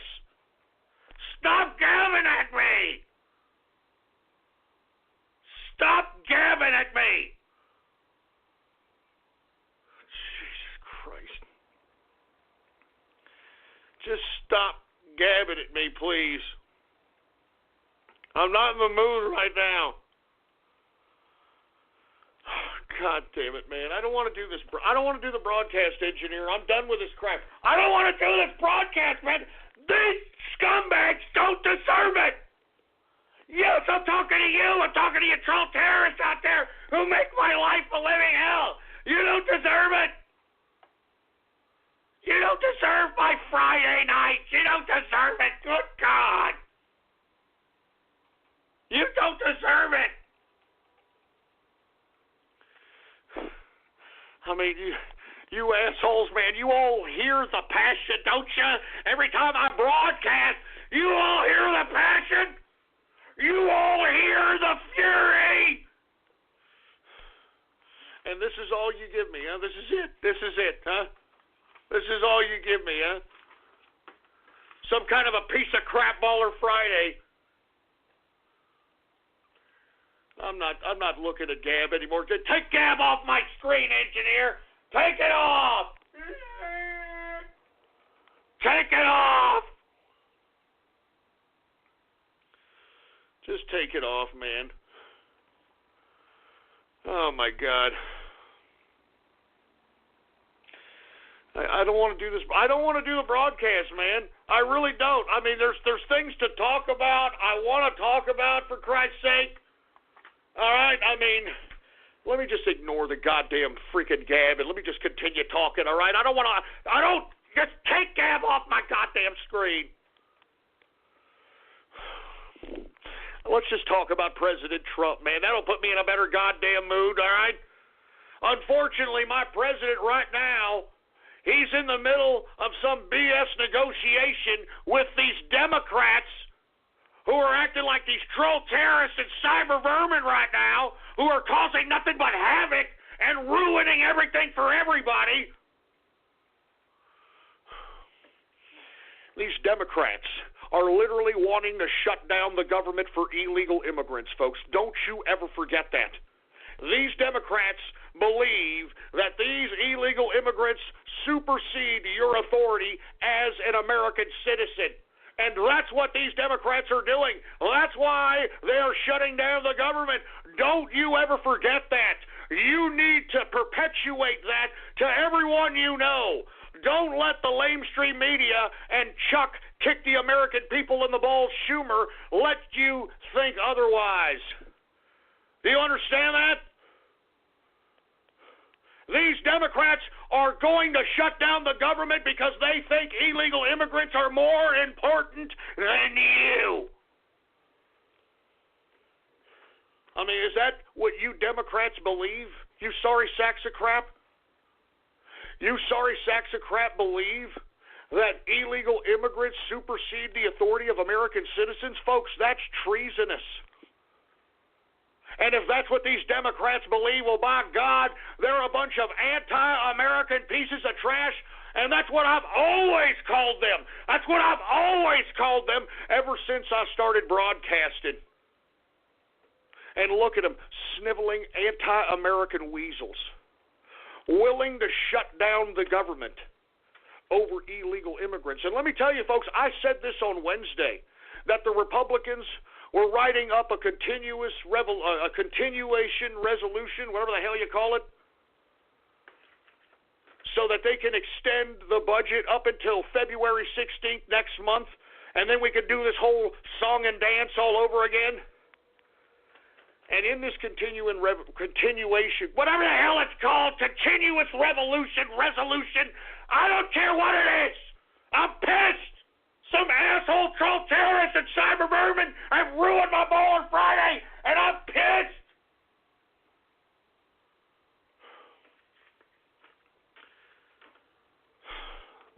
The CR, okay? This CR that's being proposed that's going to extend this budget before the deadline at midnight tonight, extend this budget to February 16th of next month. The Republicans were going to give the Democrats 6 years of WIC. Remember, the president had taken out WIC for funding, and the Democrats cried foul and said, how could you do that to the children and the single mothers? And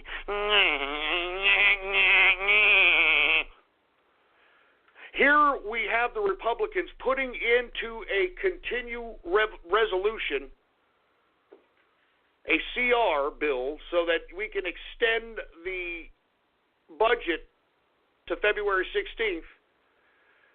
And not even that, folks. Not even 6 years of guaranteed WIC. Just on a CR to push the can down the road to February 16th. When it comes to this whole budget debate, they don't even want to budge on that. Children that need the WIC program don't even come into consideration as it pertains to these Democrats who want to end the government because of illegal immigrants. They want to shut down the government for illegal immigrants, folks. I mean, how can you be a Democrat after this? And if you're a Democrat, how can you be a pro-American after this? Do you understand? I mean, you people that are here that are trying to pass yourselves off as Democrats, I'd like for you to actually debate your family members, your friends, troops, people that are serving right now protecting your freedom. I'd like for you to tell them why an illegal immigrant supersedes their citizenship. And I guarantee you can't. You can't do it. And these Democrats, they're going to shut down the government because of it. Don't you ever forget it, and don't you ever let these Democrats forget it. Do you understand me? Anybody at this point that votes Democrat is an anti-American piece of garbage. Anti-American piece of garbage. Do you understand that, folks? They're going to shut down the government because of DACA. That's what the Democrats are shutting down this goddamn government for DACA. And you know something, folks? DACA, the deadline for it isn't till March. It isn't until March, and you've got the Democrats wanting to shut down the governments now because they want a deal for these 800,000 DACA people. And they're going to shut down the government for it. Anyone who tries to justify it is an anti-American piece of trash. And what they're saying, anybody who justifies what the Democrats are doing, and there's no way to put this. Anyone that tries to deny it, they're not going to be able to explain it. If you are pro-Democrat when it comes to this government shutdown, then you are anti-American. You are anti-American because you are saying by allowing and actually promoting this shutdown of the government by the Democrats that illegal immigrants supersede your citizenship. What sense does this make, folks? What sense does this make? Well, this is liberal lunacy. This is liberal lunacy that we're seeing right here. And we can't let the Democrats ever forget it, folks. I mean, 2018 elections are coming around the corner. The last thing we need is more anti-Americanism that is being pushed forth by the Democrats at this point. You can't get any more anti-American than what they're doing right now with shutting down this government for illegal immigrants. There is no other reason why they're shutting down the government, folks. There is no other reason.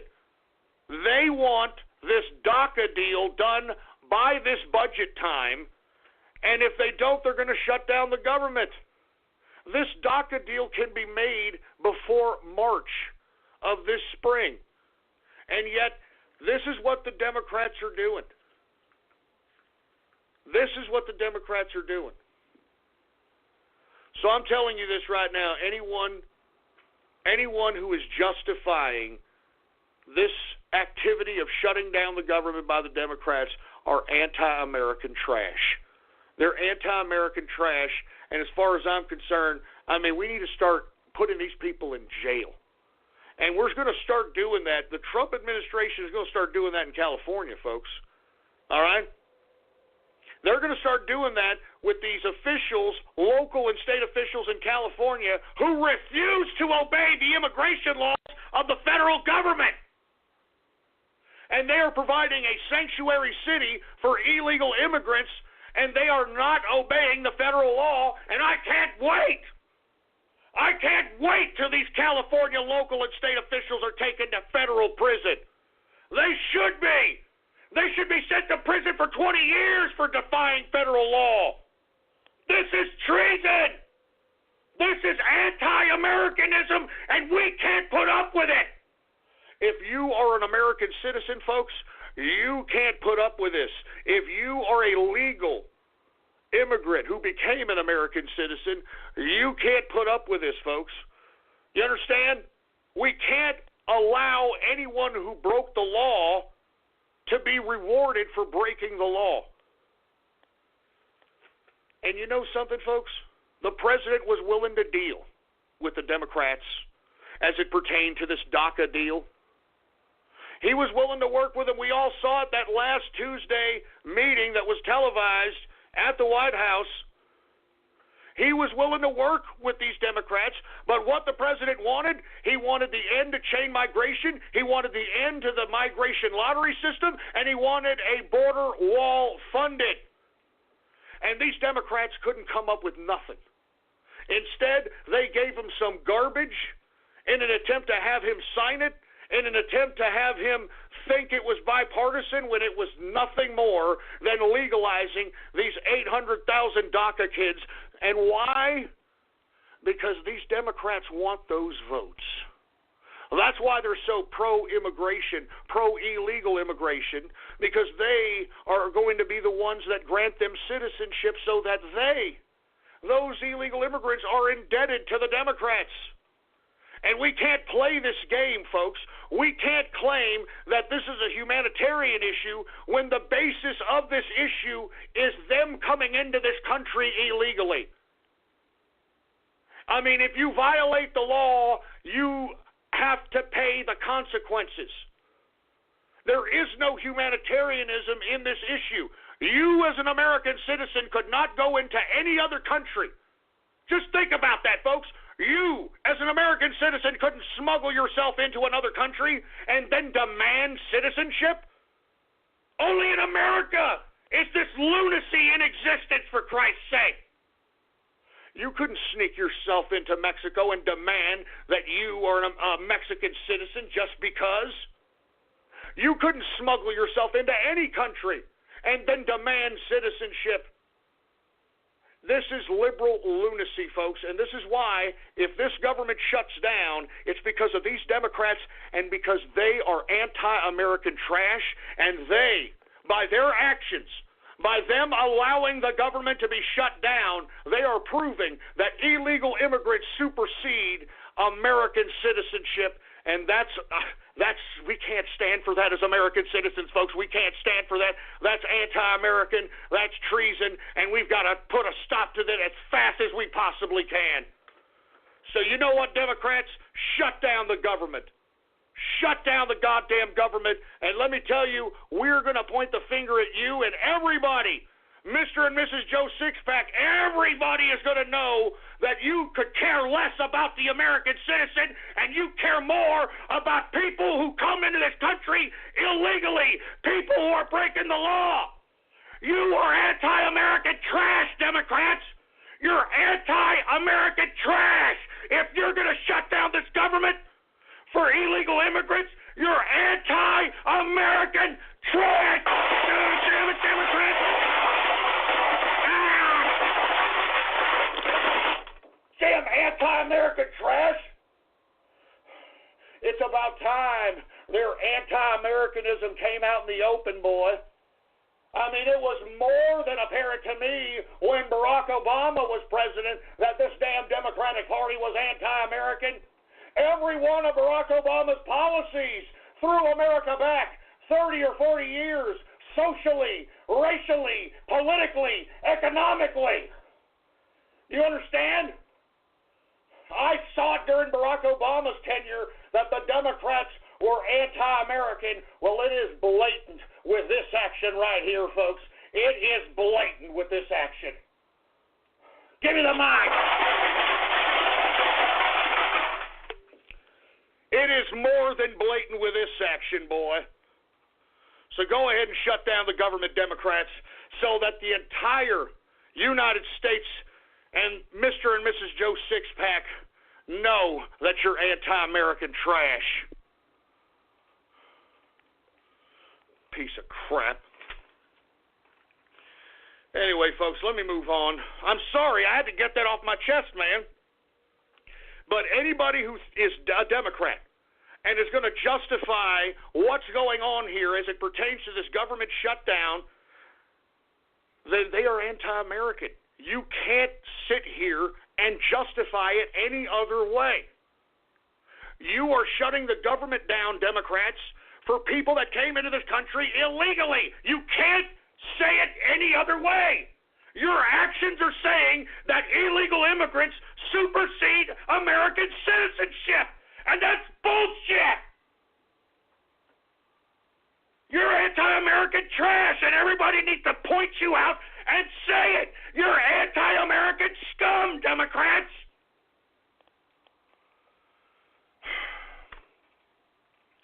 Anti-American scum.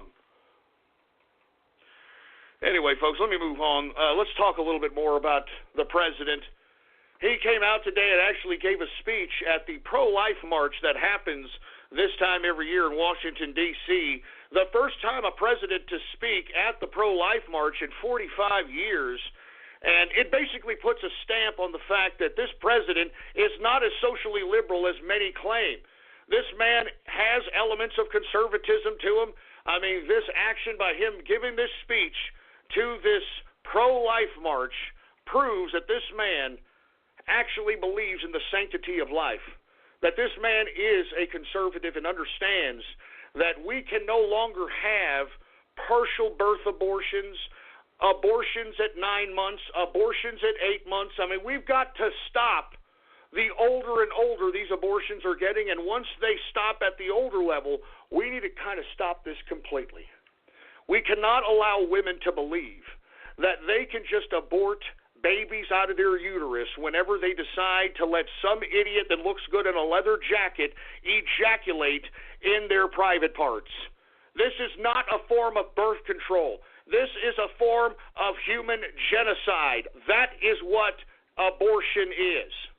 I mean, in this day and age of all kinds of contraception, all kinds of prophylactics, all kinds of ways to preventing yourself from getting pregnant. You mean to tell me that you're going to still make this debate that abortion is needed to prevent pregnancy?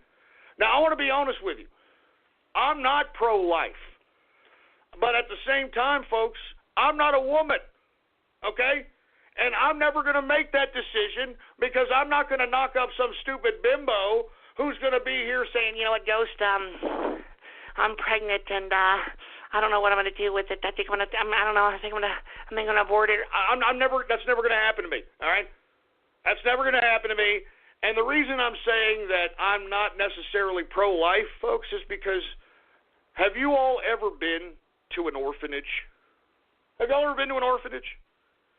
You know, me and Mrs. Ghost, believe it or not, for the past several years during the holidays, we go and spend some time at orphanages in Texas and, you know, feed them their meal and, you know, just pass out gifts, whatever.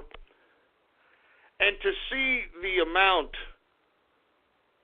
of hurt and pain that's in a child that is unwanted will make you think twice before you think that, oh, well, just let the child be born and they'll just go through the adoption or orphanage agencies and everything will be okay. Are you kidding me?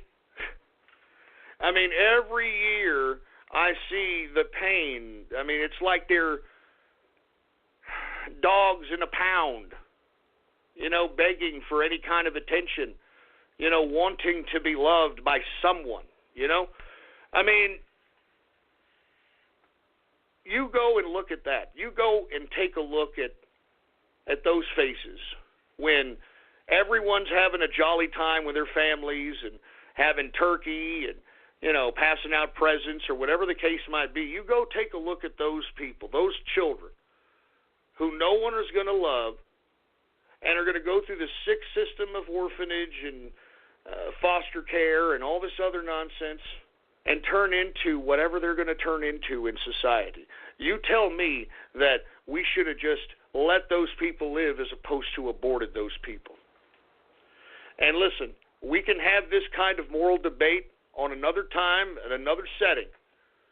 But I'm telling you this right now, some of these children who are not going to have parents that are going to give a crap about them, who are not going to have any family members to love them, to give them the nourishment and the nurturing of parenthood, then that child should not, in my opinion, should not even exist.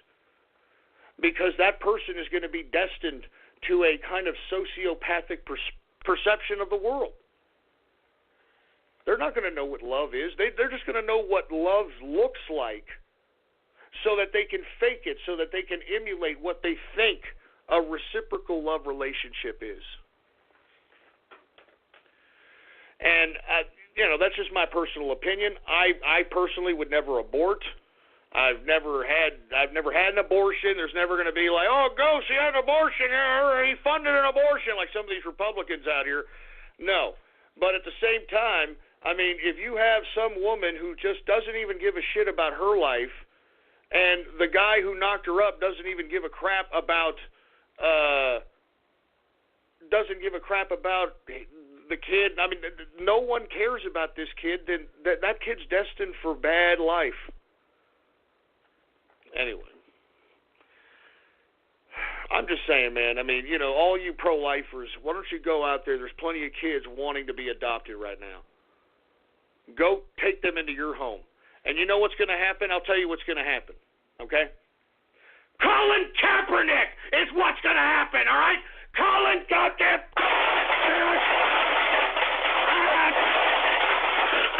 That's what'll happen, all right? Colin freaking Kaepernick will happen. That's what'll happen. And you tell me if you want to still be pro-life, for Christ's sake, man. Give me the mic. Jesus Christ. Anyway, folks, look, I'm sorry I went off keister there, but that's serious, man. Anyway, let me move on, folks, all right? Jesus Christ, where am I here? Let me look at my production notes. Freaking here. All right, that's right. Today here, 1 year of the President Trump era has gone by. Can you believe that, folks? 1 year of the Trump era has gone by. Man, let me tell you, I will never forget 2016. That campaign, Make America Great Again campaign, Trump, the rallies, the meme wars, all that stuff. That was probably the most memorable year in my life as it pertains to political activities. And 1 year. 1 year since this president's been in office. And I must say, I am glad I did whatever I could in 2016 to make sure that this man was president of the United States. And I also want to say that this man has done more for this country in 1 year than any president could ever do, given the type of damage that the previous administration had done. I don't think there's a president in existence that could have done what this president has done. And I take that back. Maybe there is, but they're not politicians. They're business people. And you see, let's be honest. Why do leftists and bureaucrats hate capitalists? I mean, I've had this discussion before, folks. The reason they hate capitalists is because many of the folks that hate capitalists had to go through years of school. And they had to get degrees and doctorates, and they get these labels and titles, scholars and scholarships and all this other nonsense, that they can't stand someone like Trump, for instance, who is crude, who doesn't understand how to articulate things in a sesquipedalian capacity, who didn't have to go through all this rigmarole of canonization of the higher education system. He was able to utilize the capitalist system to just amass a bunch of wealth. And every one of these idiots out here that are higher educators, I'm talking professors and these tenured assholes, and the public education system, and the civic workers, the people that work for civil service, and every bureaucrat. That's why they hate capitalists. They hate capitalists because they can't stand that some capitalist can come out of nowhere, and because he has ambition, because he has creativity, and because he has the skills, he's able to maneuver himself through the capitalist system at a faster rate and amass more wealth than these people that try hard their whole damn lives, get degrees, get the credibility, etc.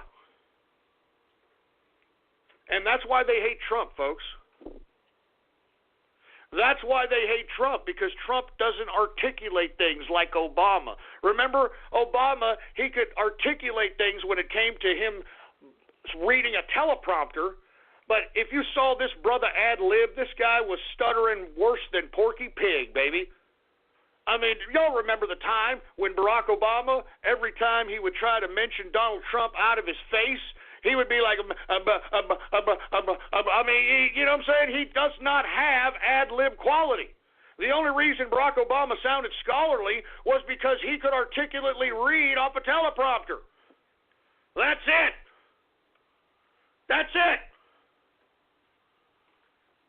Simple as that. And that's why they try to make fun of the president's speech. That's why they try to make fun of the president's eating habits. They try to make fun of the president's weight, his health, everything, because they don't want the credibility of a capitalist to become popular. The basis of leftism is nonstop creation of bureaucracy. And why do leftists want nonstop creation of bureaucracy? Because those are the people that get the long-term employment. Those are the people that get the perks. Those are the people that get the health care. Those are the people that get the retirement. Those are the people that get the annual bonuses. People that work within the bureaucracy of socialism, of communism. And by the way, in the bureaucracy of socialism and communism, no one is held accountable. No one's held accountable. If you ever talk to a bureaucrat and try to hold them accountable, they will point you into 7, 8 different bureaucratic directions on whose fault it is. No one is held accountable in bureaucracy. That's why bureaucrats think that they're so great, because they never have to be held accountable for them being wrong. I mean, and folks, capitalists, we have to be right all the time. We can't afford to be wrong all the time or even some of the time, because it will mean we go back to go and don't collect our $200, not to use monopoly, the gay monopoly euphemisms, but seriously. We can't afford to make mistakes. Mistakes cost us money. We can't afford to, oops, I forgot to do this because that cost us money. We don't have the luxury, like you stupid dumb bureaucrats, to point in 4 or 5 different bureaucratic directions for your screw-up. We can't afford to be wrong. As capitalists, we have to be right most of the time so that we can get the badass cars, the badass houses, the badass drinks, the badass clothes, the badass watches, all of the time, baby. You understand? And let me tell you, when you are a capitalist and you're a successful capitalist, everything tastes that much better. The liquor is that much smoother.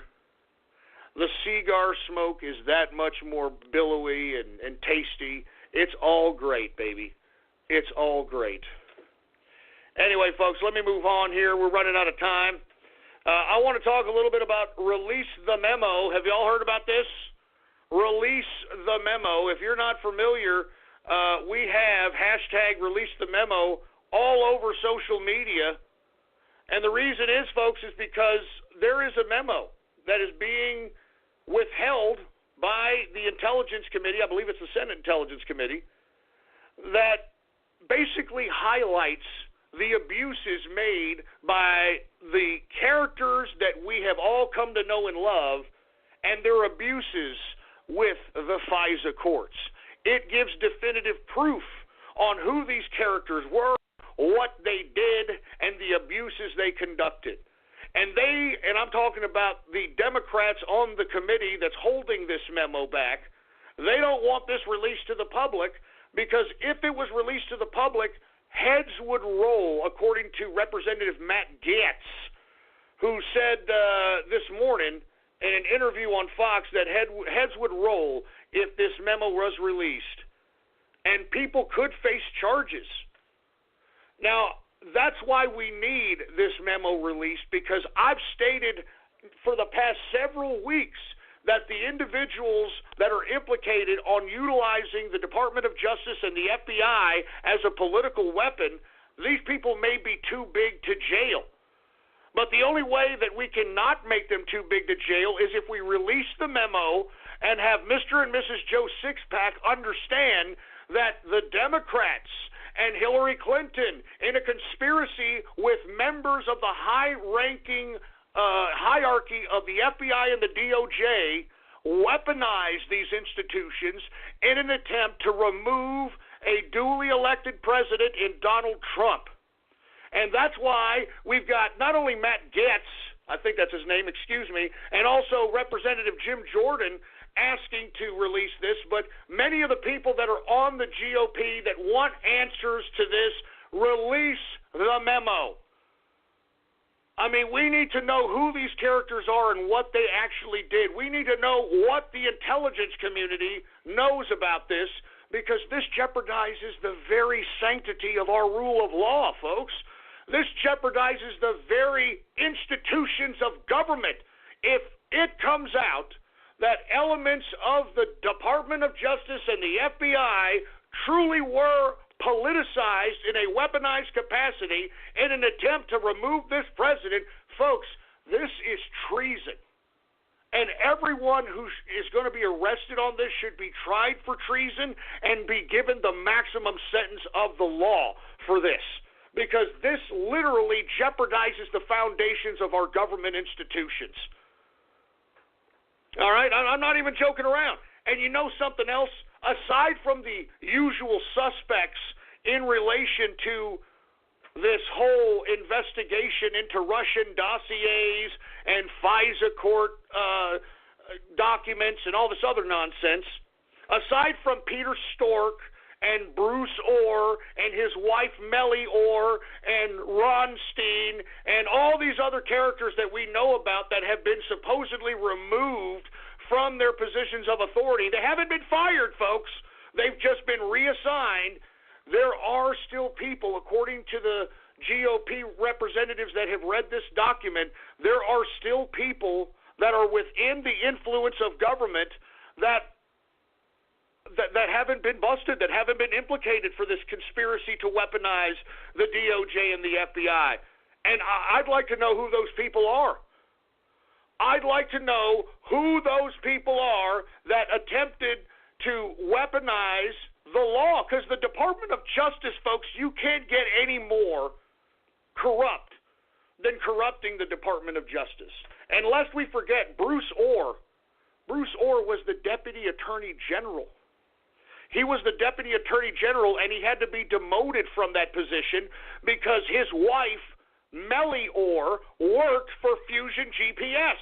Fusion GPS was the company that produced the fake Russian dossier on Trump.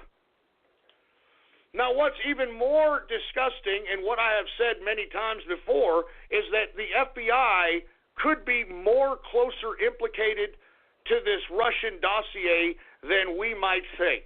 I personally believe, since we have evidence that Christopher Steele, the representative of the Fusion GPS who produced the Russian dossier, we have now learned that this man was a paid informant for the FBI.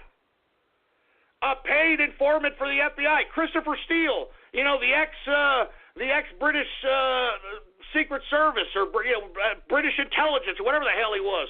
Christopher Steele, the representative of Fusion GPS, the guy who produced the Russian dossier. This guy was an FBI informant. And what that means, folks, is that the FBI was paying Christopher Steele for information.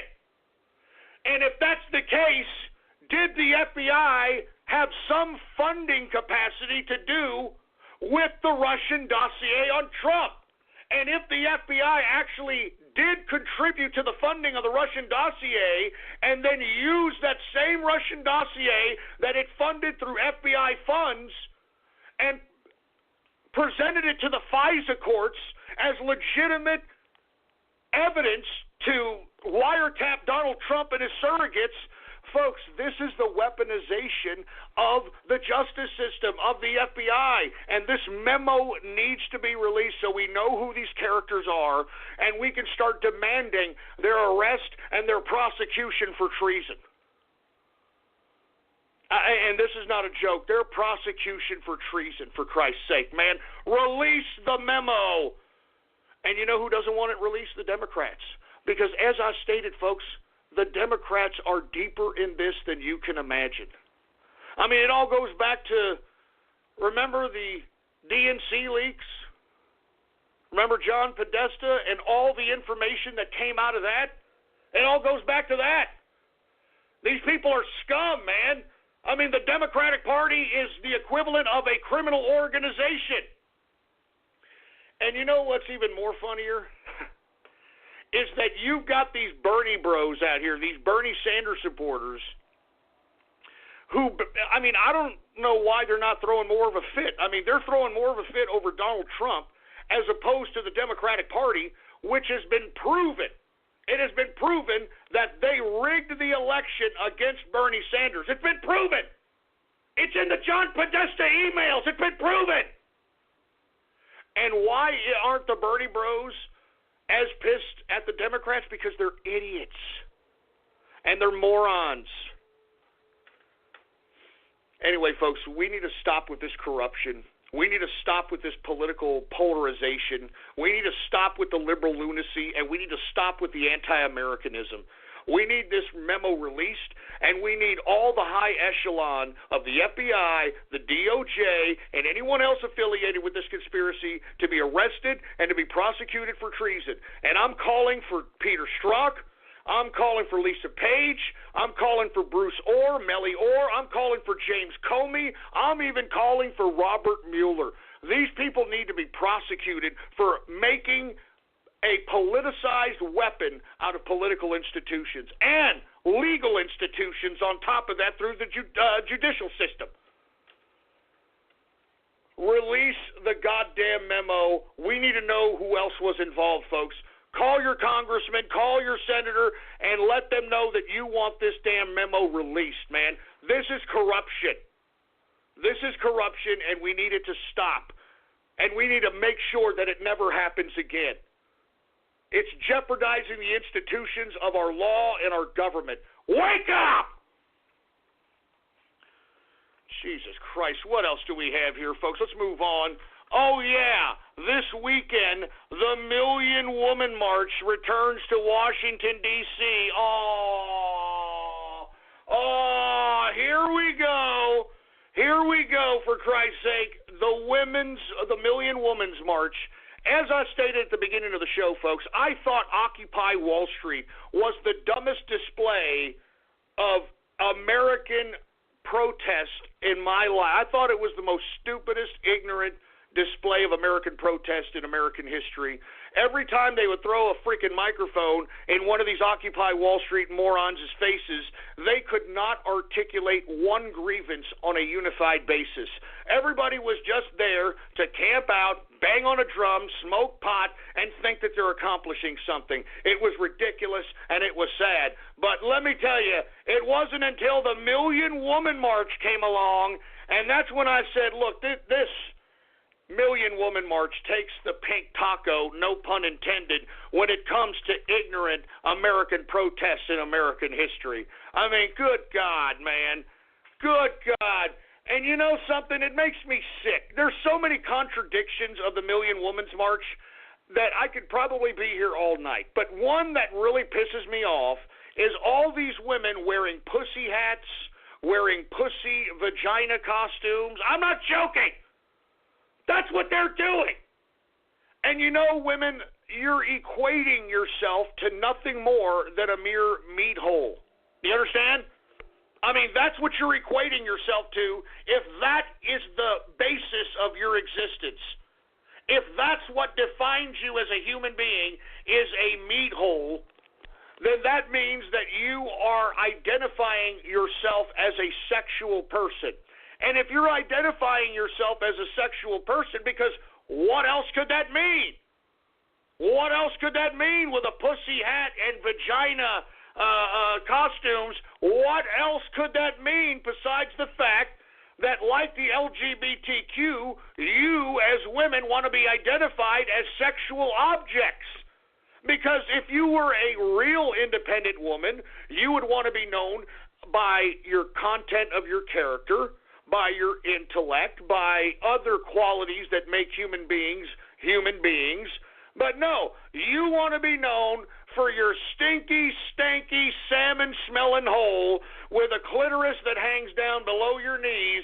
You want to believe that that disgusting, bad period-smelling meat hole actually defines you as a human being. And if you don't think that I'm telling you the truth, well, then take a look tomorrow at all those stupid fatties and uglies tomorrow that are going to be waddling around Washington, D.C. with vagina costumes, with pussy hats. All right? Take a look at them out there, for Christ's sake. And with that being said, if you're going to define yourself as a mere meat hole, as a mere sexual object, because, I mean, what else does that mean? What else does wearing a pussy hat and a vagina hole costume, what else does that mean other than the fact that you are defining yourself as a sexual object? And if that's the case, well, then shut up about the Me Too crap, all right? I mean, shut up about it already.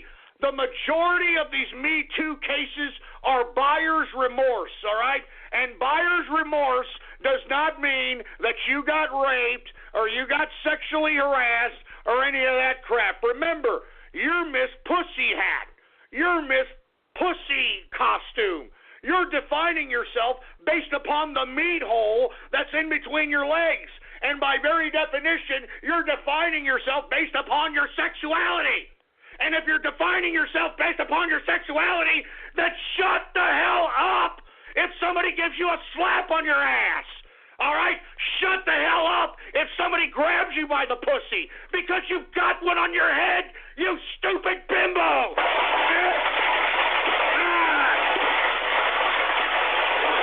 I mean, do you understand what I'm saying? Do you understand me? I mean, let's get back to rational thinking. Let's get back to logic.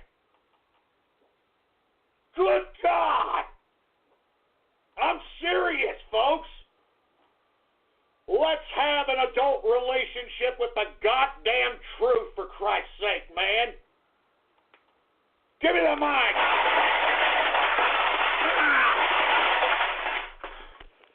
I'm serious, folks. I mean, if you are walking around with your hole that's in between your legs on your head or on you as a costume, you're defining yourself as a sexual object. And if you're defining yourself as a sexual object, then shut the hell up about me too. You're either free sexually or, like Ashley Judd said during that last year's Million Woman March on the stage, I'm a nasty woman. I'm a nasty woman. Are you kidding me? I mean, you can't be a nasty woman and then a victim of sexual abuse in the same breath. You can't do that. You can't sell sexuality and then claim that you're sexually abused. It doesn't even make sense. I mean, I'm not joking. I'm sorry. I mean, if you are putting a pussy hat on your head or wearing a pussy vagina costume, then you are defining yourself as a sexual being, and don't be pissed if somebody goes over there and cops a feel on your little vajayjay, all right? All right, don't be surprised if somebody, grabs your ass cheek and puts a couple of fingers in your crack, all right? You're the one defining yourself by sexuality, you nasty woman. And you know something? That's not the only contradiction of the Million Woman March. While all these women are out here with pussy hats and pussy costumes and vagina hole costumes and all this crap, in the same group you've got Anels, these women with hijabs out here that are marching with these vagina heads, claiming to be marching in solidarity with women for women's rights. I mean, do you understand what kind of a contradiction that is? I mean, do you understand, you dumb women, you fatties and uglies with these pussy hats? That woman that's wearing a hijab, she knows her place. She wouldn't be there commiserating with you fatties and uglies without her husband telling her to put a hijab on her head and shut her mouth and bring more of you fat, ugly, disgusting feminists to Islam. That's what she's there for. She's there because her husband told her to be there. Do you understand that? If you are walking next to some woman in a hijab and trying to claim you're walking with her in solidarity in woman liberation, that woman is in the kitchen. Do you understand me? A woman in a hijab is in the kitchen. She wouldn't be there unless her husband threw a hijab over her head and covered her from head to toe and then told her to go out there so she can manipulate you stupid fatties and uglies out there in your feminist Million Women's March so you can come to Islam. So you can come to Islam. I mean, don't you idiot women out there in the Million Women's March understand that the hijab is a sign of woman oppression? I mean, you can't have it both ways, bimbos.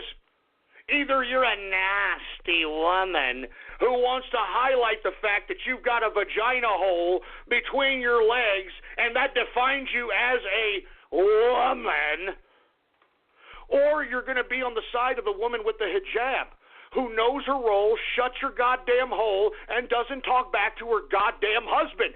She wouldn't be there with a hijab if she didn't have a husband that said, okay, you can go over there, but you better put that hijab on your fucking head or I will hit you, I will hurt you, I will stone you. You understand that? You can't have it both ways. So if you women if you're marching with women that have hijabs on, then that means that you as a woman, want to be physically thrown back in the kitchen. I'm not joking that you physically want to be put back in the kitchen, because that's what a hijab means.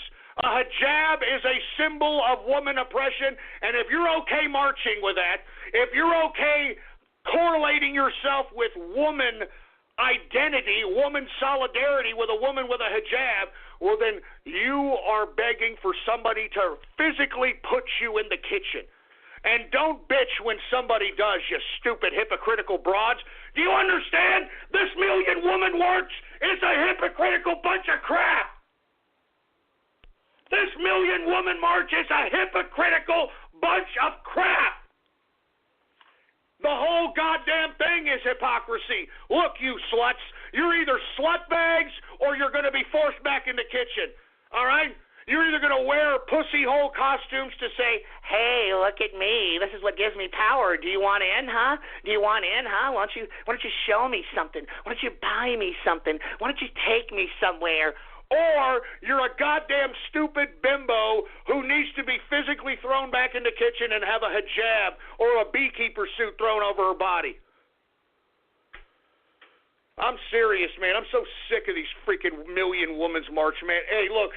If anybody's in the D.C. area, please go out there with a goddamn video camera and put a goddamn freaking microphone in these ham bones and uglies' faces and have them express their grievances and what the hell they're doing out there, and ask them, well, doesn't it mean that you emphasizing your vagina on your head and vagina costumes, isn't that basically stating that you're a sexual object? Well, no, it's because we have power.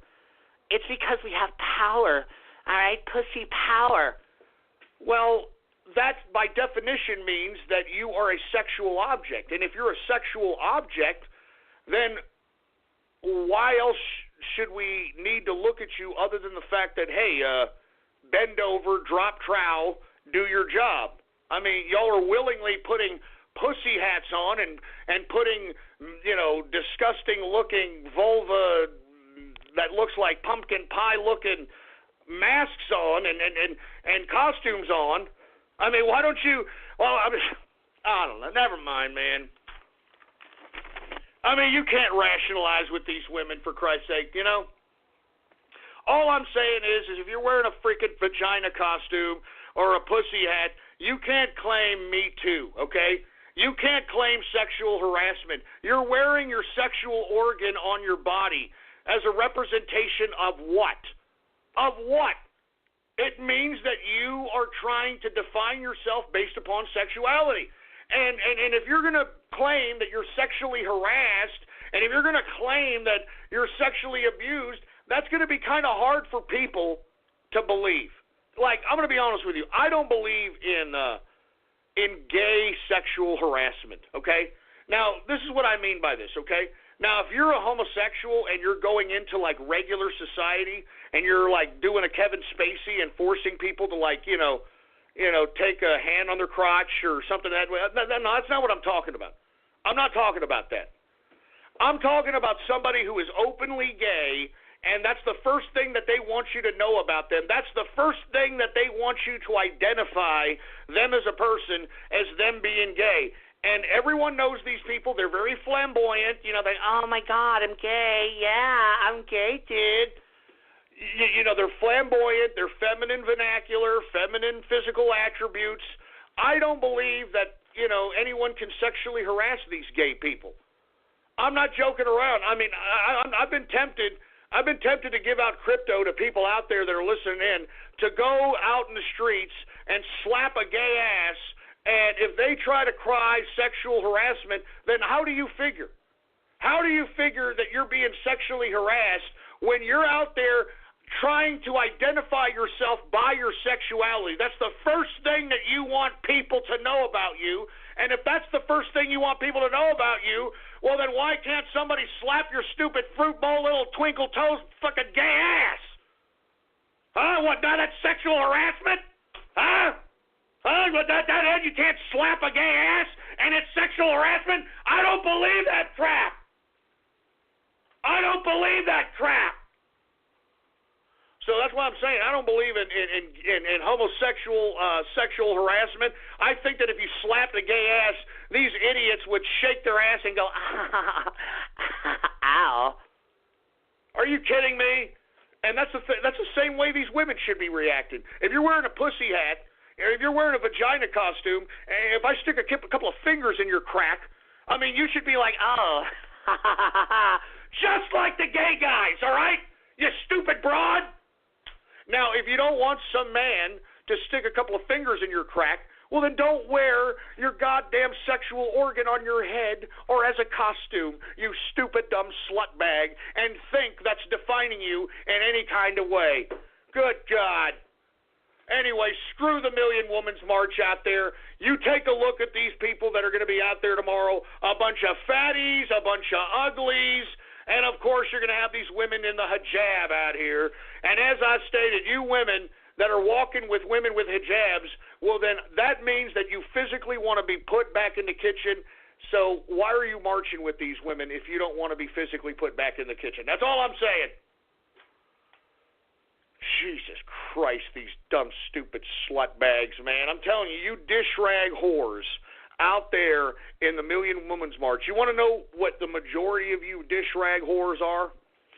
You women are women that obviously got impregnated by some ethnic minority, and that ethnic minority is no longer in your life, and you as a single woman have to raise a child, have to go to work, have to pay the bills, have to do everything because you're Miss Independent Woman, and you realize that you can't do it anymore, and you don't want to do it. You can't do it. All right? And you women will find any excuse not to do it. I mean, speaking of women and excuses, I mean, did you hear about New Zealand? I'm sorry, I have to say this. I'm sorry. Did you hear about the Prime Minister of New Zealand? This stupid, dumb skank got pregnant while she's freaking Prime Minister. She got pregnant while she's Prime Minister. You stupid slut. You got a job to do. You can't get knocked up while you're out there the leading of a country, you stupid. Let me tell you something. This stupid broad in New Zealand, the reason she got knocked up, the reason she's pregnant is because she doesn't want to do her job. She wants all the perks. She wants all the credibility of being a prime minister of a country, but I guarantee you she doesn't want to do her goddamn job. And this is it. This is what we have here. Jesus Christ, get in a mind. Yeah, the New Zealand Prime Minister. Oh, I got pregnant, you know what I mean? I got pregnant, couldn't, have no contraception. I'm Prime Minister, everybody's going to learn from me, all right? Jesus Christ, man. And that's woman leadership for you. I'm sorry, all right? That's woman leadership. That's why this Million Woman March doesn't make one bit of sense. It's a hypocritical bunch of garbage. And that's why it is what it is. I'm sorry. Let me move on, for Christ's sake, man. It makes me sick. It makes me sick. Oh, we go ahead and get pregnant now. I'm sorry you got pregnant. You got pregnant? I mean, are you kidding me? You're the Prime Minister to a country, you stupid dunce. You're Prime Minister to a country. And what, you're just going to get knocked up now? What, are we supposed to give this stupid cunt maternity leave? She's leading a country. She's leading a goddamn country! Oh, Jesus. Let me move on, man. This freaking... Let me my drink, man. This freaking subject makes me pissed off.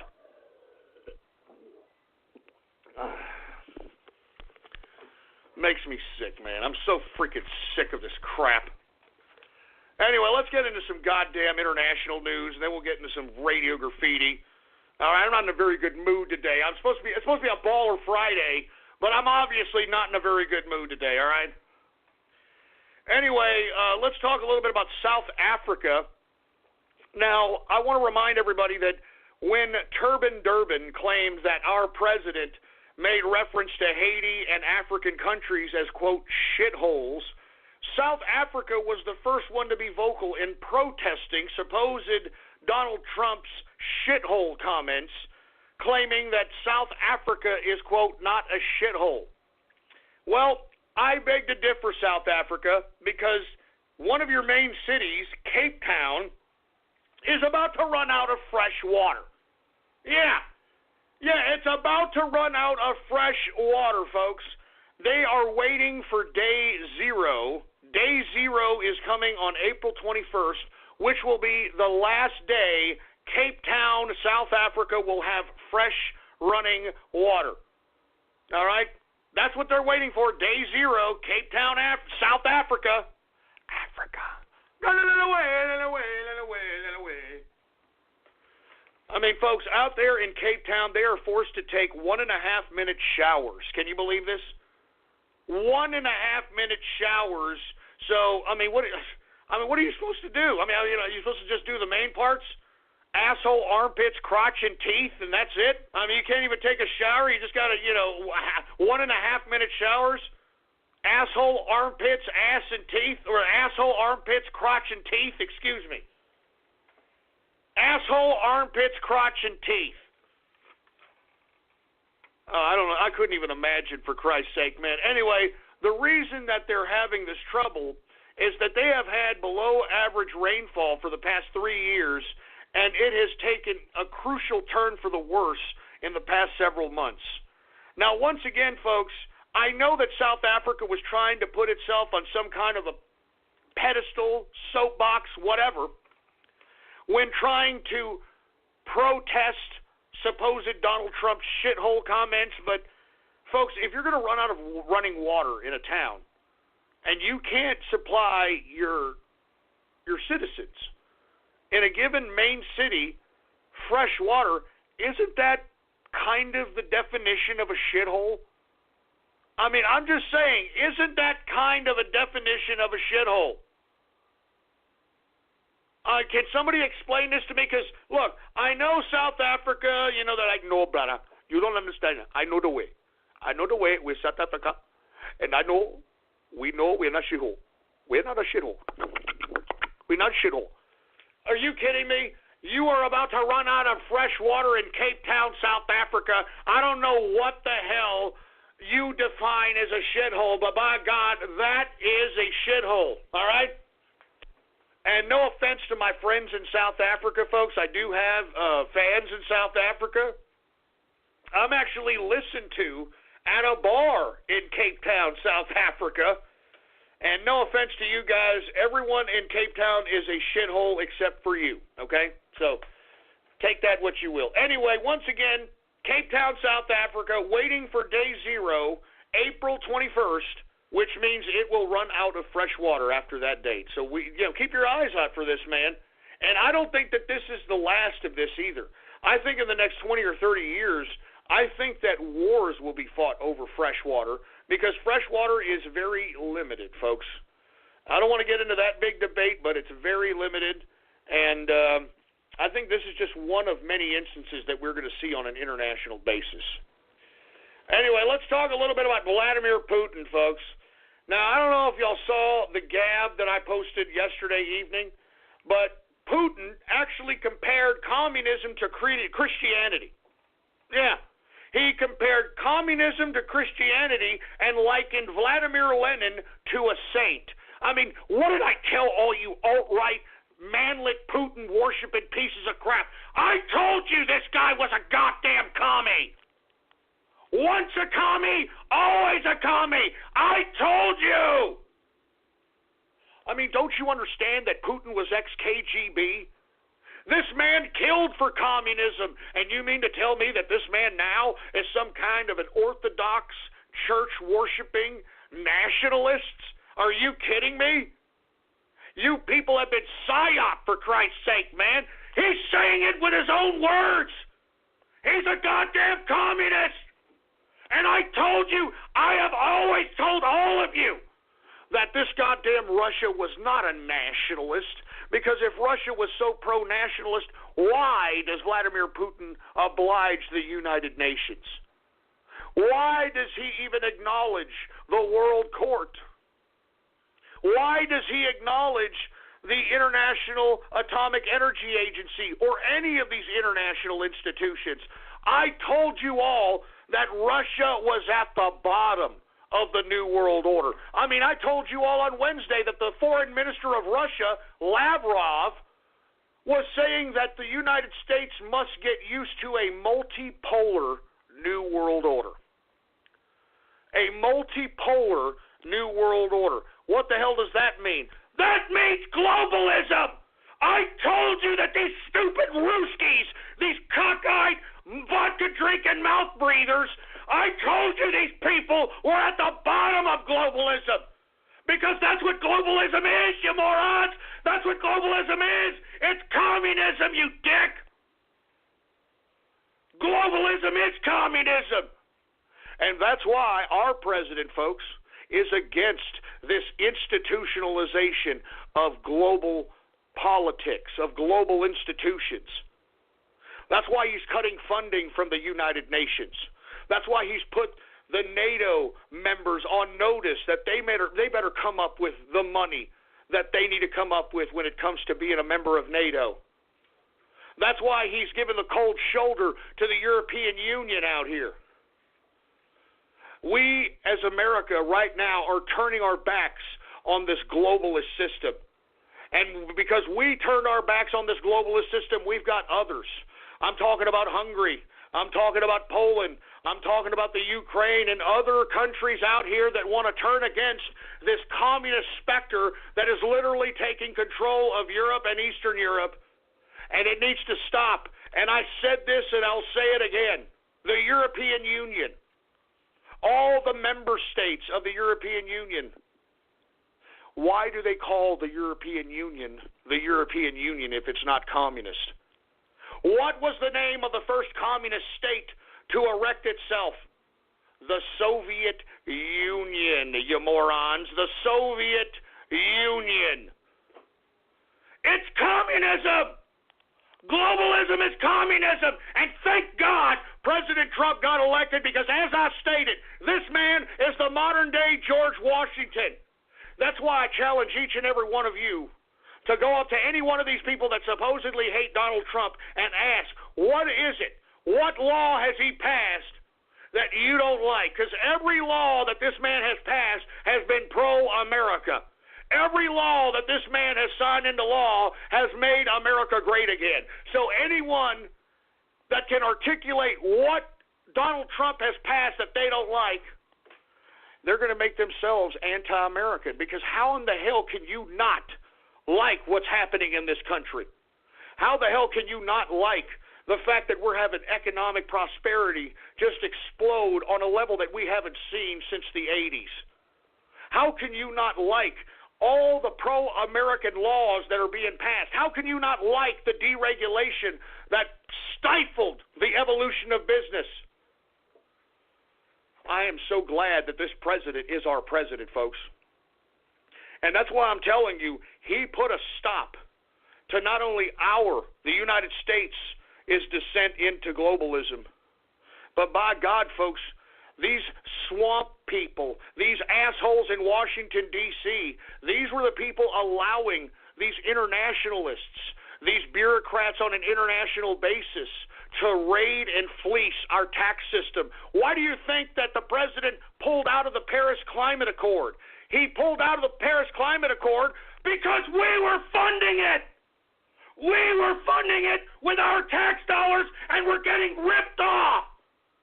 We were getting ripped off, and let me tell you, because Donald Trump is in power and this is a capitalist revolution, you idiots in the international community are no longer going to rip off the American people no more. You are going to not rip off the American taxpayer no more.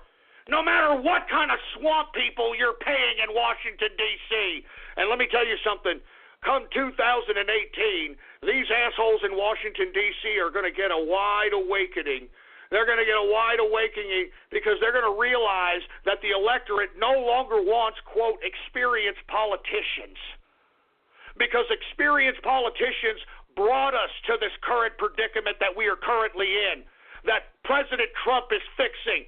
That's what experienced politicians brought us. They brought us $20 trillion in debt. They brought us a destabilized Middle East. They brought us the war in Afghanistan. They brought us all this destabilization. That's what political experience brought us. And in 2018, we need to start holding these politically experienced assholes, these soulless, power-hungry bureaucrats in Washington, D.C., we need to start holding their feet to the fire, and we need to unelect these bastards. We need to unelect these bastards, boy. Start holding these people accountable. Anyway, last but not least, let me just go ahead and get to the last subject here. Now, folks, I don't know if y'all know this, but Pope Francis had visited Chile, South America, and a lot of the Chile population did not want the visit from Pope Francis in their country because of his covering up of a certain bishop who knew sexual molestations were going on a mass scale, but turned a blind eye to it. And this bishop, who is widely known out there in the country of Chile, is really, really not liked because of this. Not to mention, the Catholic Church isn't looked fondly upon either because of this. Let me go ahead and get the name of the person in question, Reverend Fernando Caradima. Fernando Caradima, and he was a guy who committed a bunch of sex crimes on children. And a bishop who oversaw this particular area of Reverend Fernando Caradima, Bishop Juan Barros knew about this, covered it up, and swept it under the rug. And as a result, people from Chile are blaming Pope Francis because Pope Francis promoted Juan Barros to bishop, even though it was known that Juan Barros covered up the sex crimes, and I'm talking pedophilia, of Reverend Fernando Caradima, and Chile is not going to forget about that. As a result, prior to the Pope's visit in Chile, protesters of the Catholic Church burned down to the ground 6 or 7 Catholic churches in Chile. There were threats on the Pope's life in Chile. The Pope went there anyway, and did you know what the Pope said to these people? He said that the supposed accusers of this Bishop Barros, that the sex abuse victims are committing slander. That's what they're doing. That's what Pope Francis said. He said that those that are accusing these sex abuse crimes against Bishop Barros are slander. And unless you can come up with proof, then you need to stop saying this victim claim of you being sexually abused. I'm not joking. Pope Francis actually said that. He actually accused sex abuse victims of slander. He accused them of lying. This is the Catholic Church. This is the Catholic Church here. Over half a dozen churches were burned prior to the Pope's visit. I mean, can you blame them? I mean, no one has ever held the Catholic Church accountable for anything. And why? Let's be honest. The Catholic Church is the oldest institution that is in existence today. I mean, lest we forget, folks, after the fall of the Roman Empire, the Catholic Church walled itself up. Conveniently, Pope Francis doesn't like walls. It walled itself up in the Vatican for 200 years while the barbarians who overthrew Rome killed each other and slaughtered each other for 200 years. And that's what we call the Dark Ages, folks. And the only reason that we know that the Dark Ages existed is because the Arabs in Iran kept a written history on what was happening in the region the barbarians were running amok in. That's the only reason we have any written history of the Dark Ages. Because what the church did is walled themselves up. This was right after the fall of the Roman Empire. Walled themselves up and allowed the barbarians to kill each other for 200 years. Then when the Catholic Church, who has all the knowledge, have all the secrets, have all the mystery school, I don't want to get into the occult crap, but they have all the secrets, they come out after 200 years, and they find that the barbarians, they have organized themselves. They've organized themselves after whoever's the toughest barbarian is the leader of the barbarian tribes. And what did the Catholic Church do? It approached the leadership of all these barbarian tribes and convinced them that not only can the church make them leaders and make sure that they're leaders for their lives, but they made a deal with those barbarians that if they followed the protocol and whatever else the church told them to do, that they will give them the power to bestow generation after generation the throne or the crown of the hierarchy that was created after the Catholic Church came out of the Dark Ages. Now, folks, the leaders of the barbarians who made a deal with the Catholic Church, that was the beginning of the aristocracy. Every feudalistic royal family derives from the barbarians and the leadership of the barbarians and its collusion with the church. And once that relationship between the barbarian leaders and the church was made, you had, 1,000 years of feudalism with the church as the equivalent leader as the throne. So these guys, they know the secrets, all right? And with that, how come nobody has raided these people? How come nobody has arrested the Pope? Do y'all remember when the Branch Davidians in Waco, they were supposedly suspected of child molestation, and then what happened? They sent the ATF in to go and raid the place and shoot up the joint. And that's just on the speculation of child molestation, which we all know after a massive congressional hearing that there was no such thing.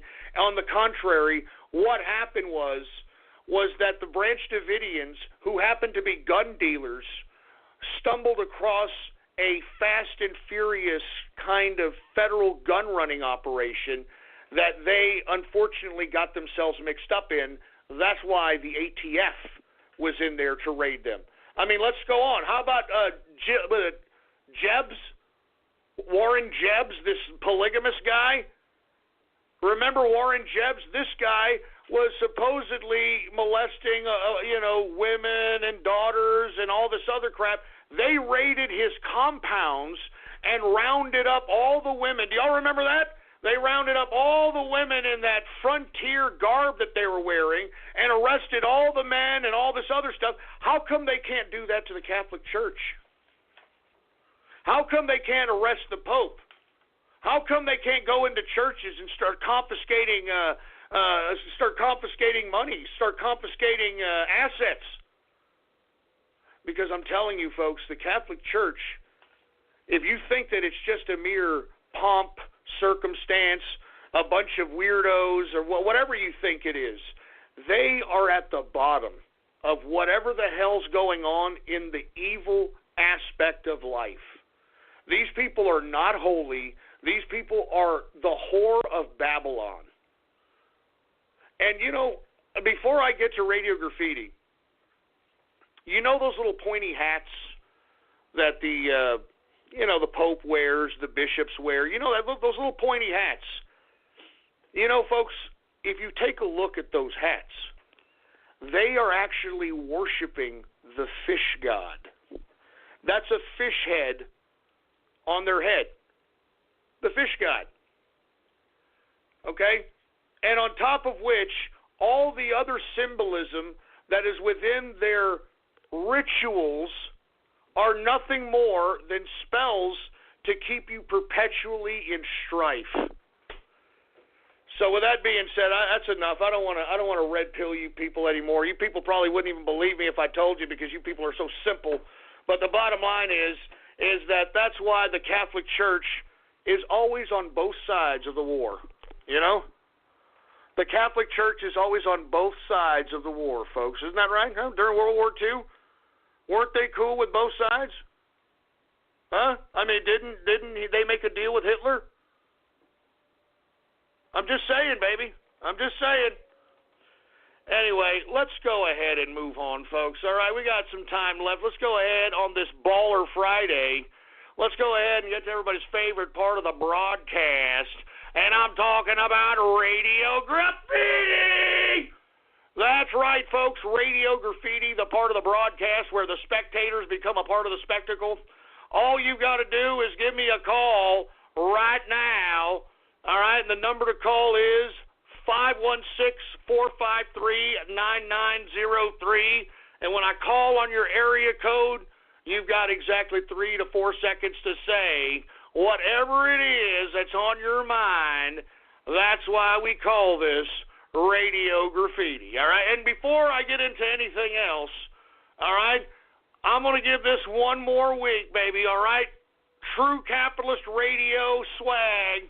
If you want to get it now because I'm pulling this down, and once it's down, it's gone, all right? Once it is down, it's gone. So go ahead, take a look at my gab. Look at my gab. Check out my gab, for Christ's sake. And let me go ahead and post some True Capitalist Radio swag, baby, so that everybody can get to it before I pull the damn thing down. All right? You going to put it up there, engineer? All right, well, the engineer's going to put it up there. Just give him some time. He's a little slow. With that being said, hey, engineer, do we have any radio graffiti calls to be had? All right, well, with that being said, let's go ahead and take some radio graffiti callers right now. All right, how about 704 radio graffiti? What is this, nickel tip?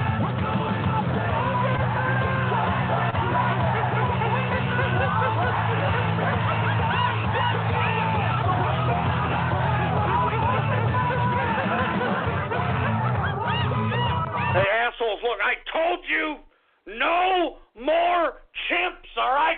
No more goddamn chimps on this show, you racist pricks. No more goddamn chimps. I'm warning your asses, man. Anonymous radio graffiti. Yeah, you're taking too long, you stupid moron. 915 radio graffiti. Light fire!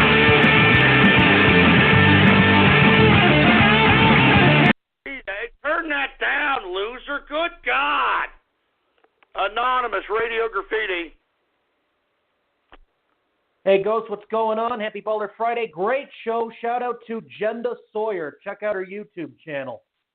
Great show. All right, well, great. Was that Plague, for Christ's sake? Was that Plague? Was that Plague? Good God. 336 Radio Graffiti. Yo, what's going on, guys? How you doing? Welcome to another live stream. Now, yesterday I said I'm actually a pedophile. Fucking nigger, and I hate niggers. Hate niggers. Kill niggers. Look out, niggers. Damn niggers. Wait, hold on. Was that Ice Poseidon? Was that autistic, fruitball, skinny bastard Ice Poseidon? That goddamn autistic stupid son of a bitch! I hate that skinny little prick! I hate that skinny little autistic prick! And you can tell Ice Poseidon I said that! I'd stomp his teeth so far down his skinny throat he'd be able to chew his own tranny-loving ass! Yeah, dude, CX in the chat, dude! CX in the chat, shut up! Give me the mic! Stupid ass Ice Poseidon, man. Just shove it up your ass, you stupid 6'4" autist. Yeah, dude. CX in the chat, dude. CX in the chat. Shut up! Hi, I'm a helpful Southern California Honda person, and recently we've been doing random acts of helpfulness, like donating shoes to children in need and helping a music therapy facility with new instruments. And we can help you too with a great deal on an award-winning Honda, like the all-new and completely redesigned Accord, a car and driver 10-best a record 32 times. Click the dealer locator link to find a dealer near you, and go to SoCalHondaDealers.com to suggest a random act of helpfulness for someone you know. Car and driver, January 2018. Now's the time to get more happy because the SoCal resident ticket is back at the Disneyland Resort. Save up to 25% on select multi-day tickets, and with more savings, you get more excitement, more joy, and more magic. There's no better time to get more happy. Visit Disneyland.com/SoCal or click on the banner for details. Savings based on non-discounted price for the same ticket. Valid for residents in select SoCal zip codes with valid ID. Tickets expire May 24th, 2018. Restrictions apply. Give me 5 minutes alone with freaking Ice Poseidon. I'll give him a goddamn slap he'll never forget, boy. Do you understand that? I'll give him a slap so hard, his great-great-grandkids will have black eyes. And maybe we'll straighten out that hook nose of his as well, for Christ's sake, that stupid son of a bitch. Who else do we have here? 847 Radio Graffiti. Hey, y'all. Can I ask you, a question? I want your opinion on one thing and one thing only here. What? So are you aware that there are some illegal immigrants actually join the military thinking that they can get a path to citizenship? What are your thoughts on them being deported? Like, actual people who have served honorably and deniably discharged from the U.S. military. Well, I think there needs to be a path to citizenship to anybody who serves honorably in the United States military, all right? I can agree to that. And they have to be honorably discharged, and they fought for this country. You're damn right, all right? I can agree to that. 352 Radio Graffiti. Hey, you. Are you a one and only lonely pony waiting to find a stable mate? Do you fantasize about Rainbow Dash's good piece of ass? Call me and other Pegasisters at 1-900-BUCK-ME-HARD. Our artist-friendly call girls are on standby, and they're waiting for you right now. If you're seeking men, we have the best stallions waiting on your call, too. I like nice stories. Of course, transgender Pegasisters are an option, too. So call me or the others who are standing by at 1-900-BUCK-ME-HARD. Don't delay. Call right away. $4.99 a minute. Must be 21 and older to call. The line open 24 hours a day. We can stay on nice stories with us. Goddamn, making fun of my crypto hotline, you bastard! Damn it! Shut up! Shut the hell up! You stupid asses, stop making fun of my crypto hotline, man! Stop making fun of my crypto hotline! It's serious business! It's serious business, for Christ's sake! I'm going to be giving crypto advice, for Christ's sake! Crypto information for $3.99 a minute! So shut up! It's not a sex line! It's no kind of pervert crap that you people are trying to insinuate! So shut up! Give me the mic!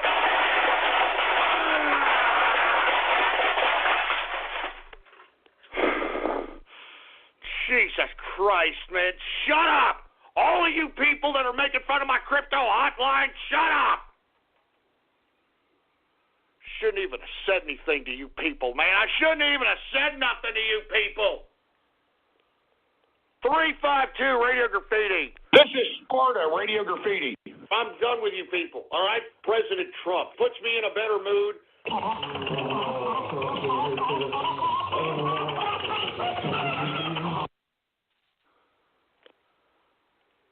Jesus Christ.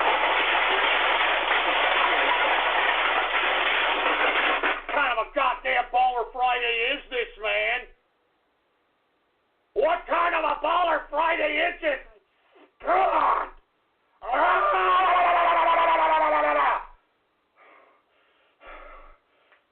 me off, man. It pisses me off. It pisses me off, man. You all of you people on the internet, all of you. Give me the mic.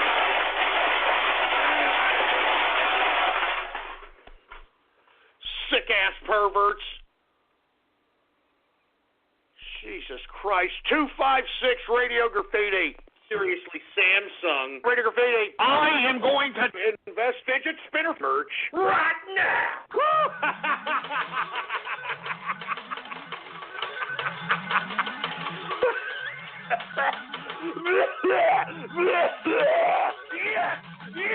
Yes, I freaking love podcast fast burgers. Yeah, just shut up, you failed troll, shut up. No one asked you.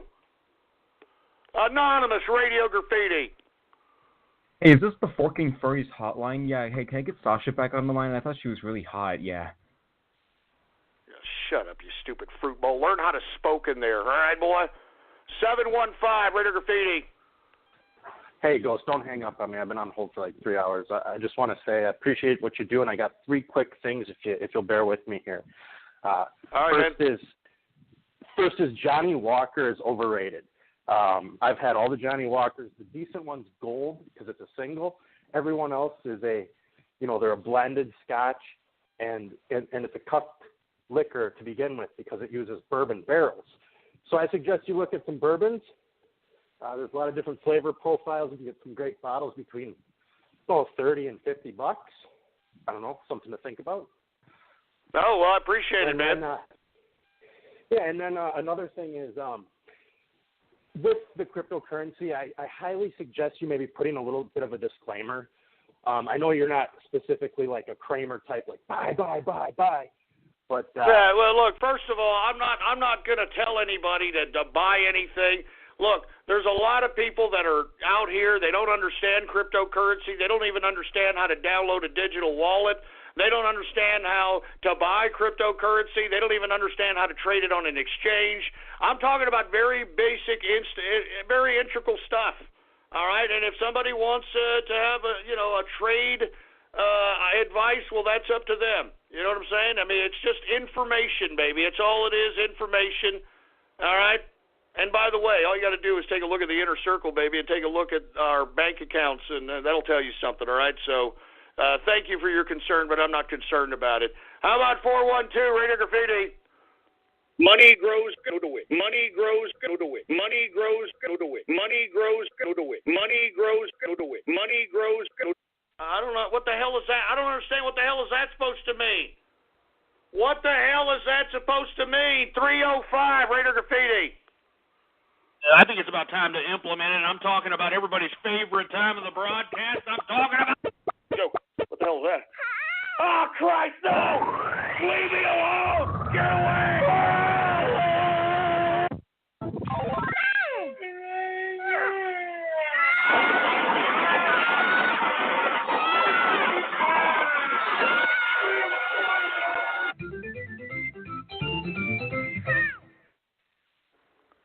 What the hell was that crap?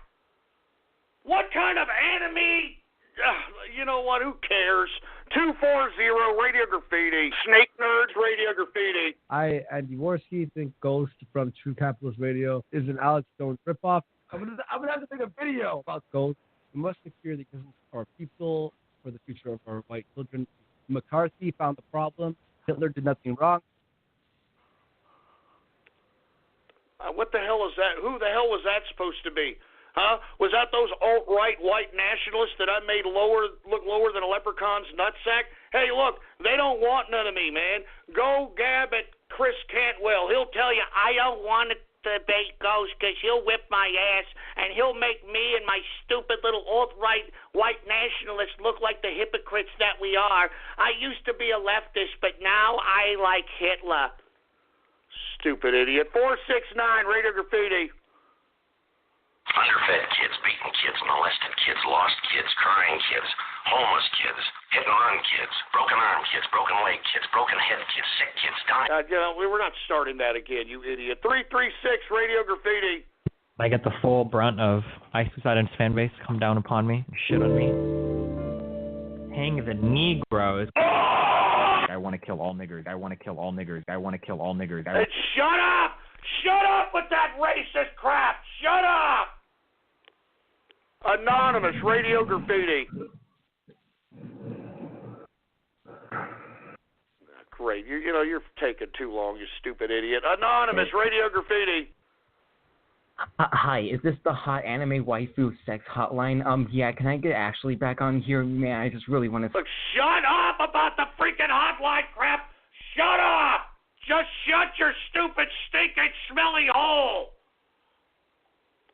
Anonymous Radio Graffiti. I kicked the living crap out of this cracker-ass Templeton!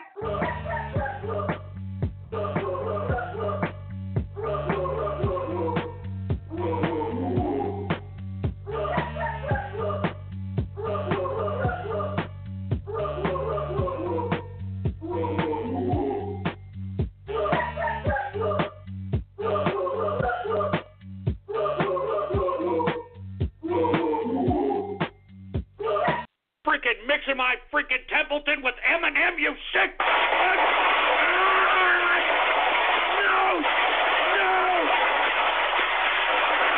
I hate that goddamn M&M bastard. If I ever saw that son of a bitch, I'd kick his ass in the dog meat, boy. I'd kick M&M's ass in the dog meat, boy. I'm not ending on that, for Christ's sake. Give me the mic. I'm not ending on that one, you son of a bitch, all right? Anonymous Radio Graffiti. We got Rational Ryan, Radio Graffiti. The only candidate besides Donald Trump that yours truly has endorsed was my man, Herman Sugarcane, baby. Goddamn liar! We need a Bush in office. That's right, I said it. We need a Bush in office, so Jeb. Hey, Jeb Bush. I mean, what are you doing, man? I mean, get up off your ass and do something, for Christ's sake. We need a Bush in office to kick ass and take names again. Why the fuck you lying? Why you always lying? Oh my God. Stop fucking lying. You son of a bitch, I never said that! You son of a bitch! You stupid troll, Karen, hammer, garbage, trigger, tap! You make my life a living hell!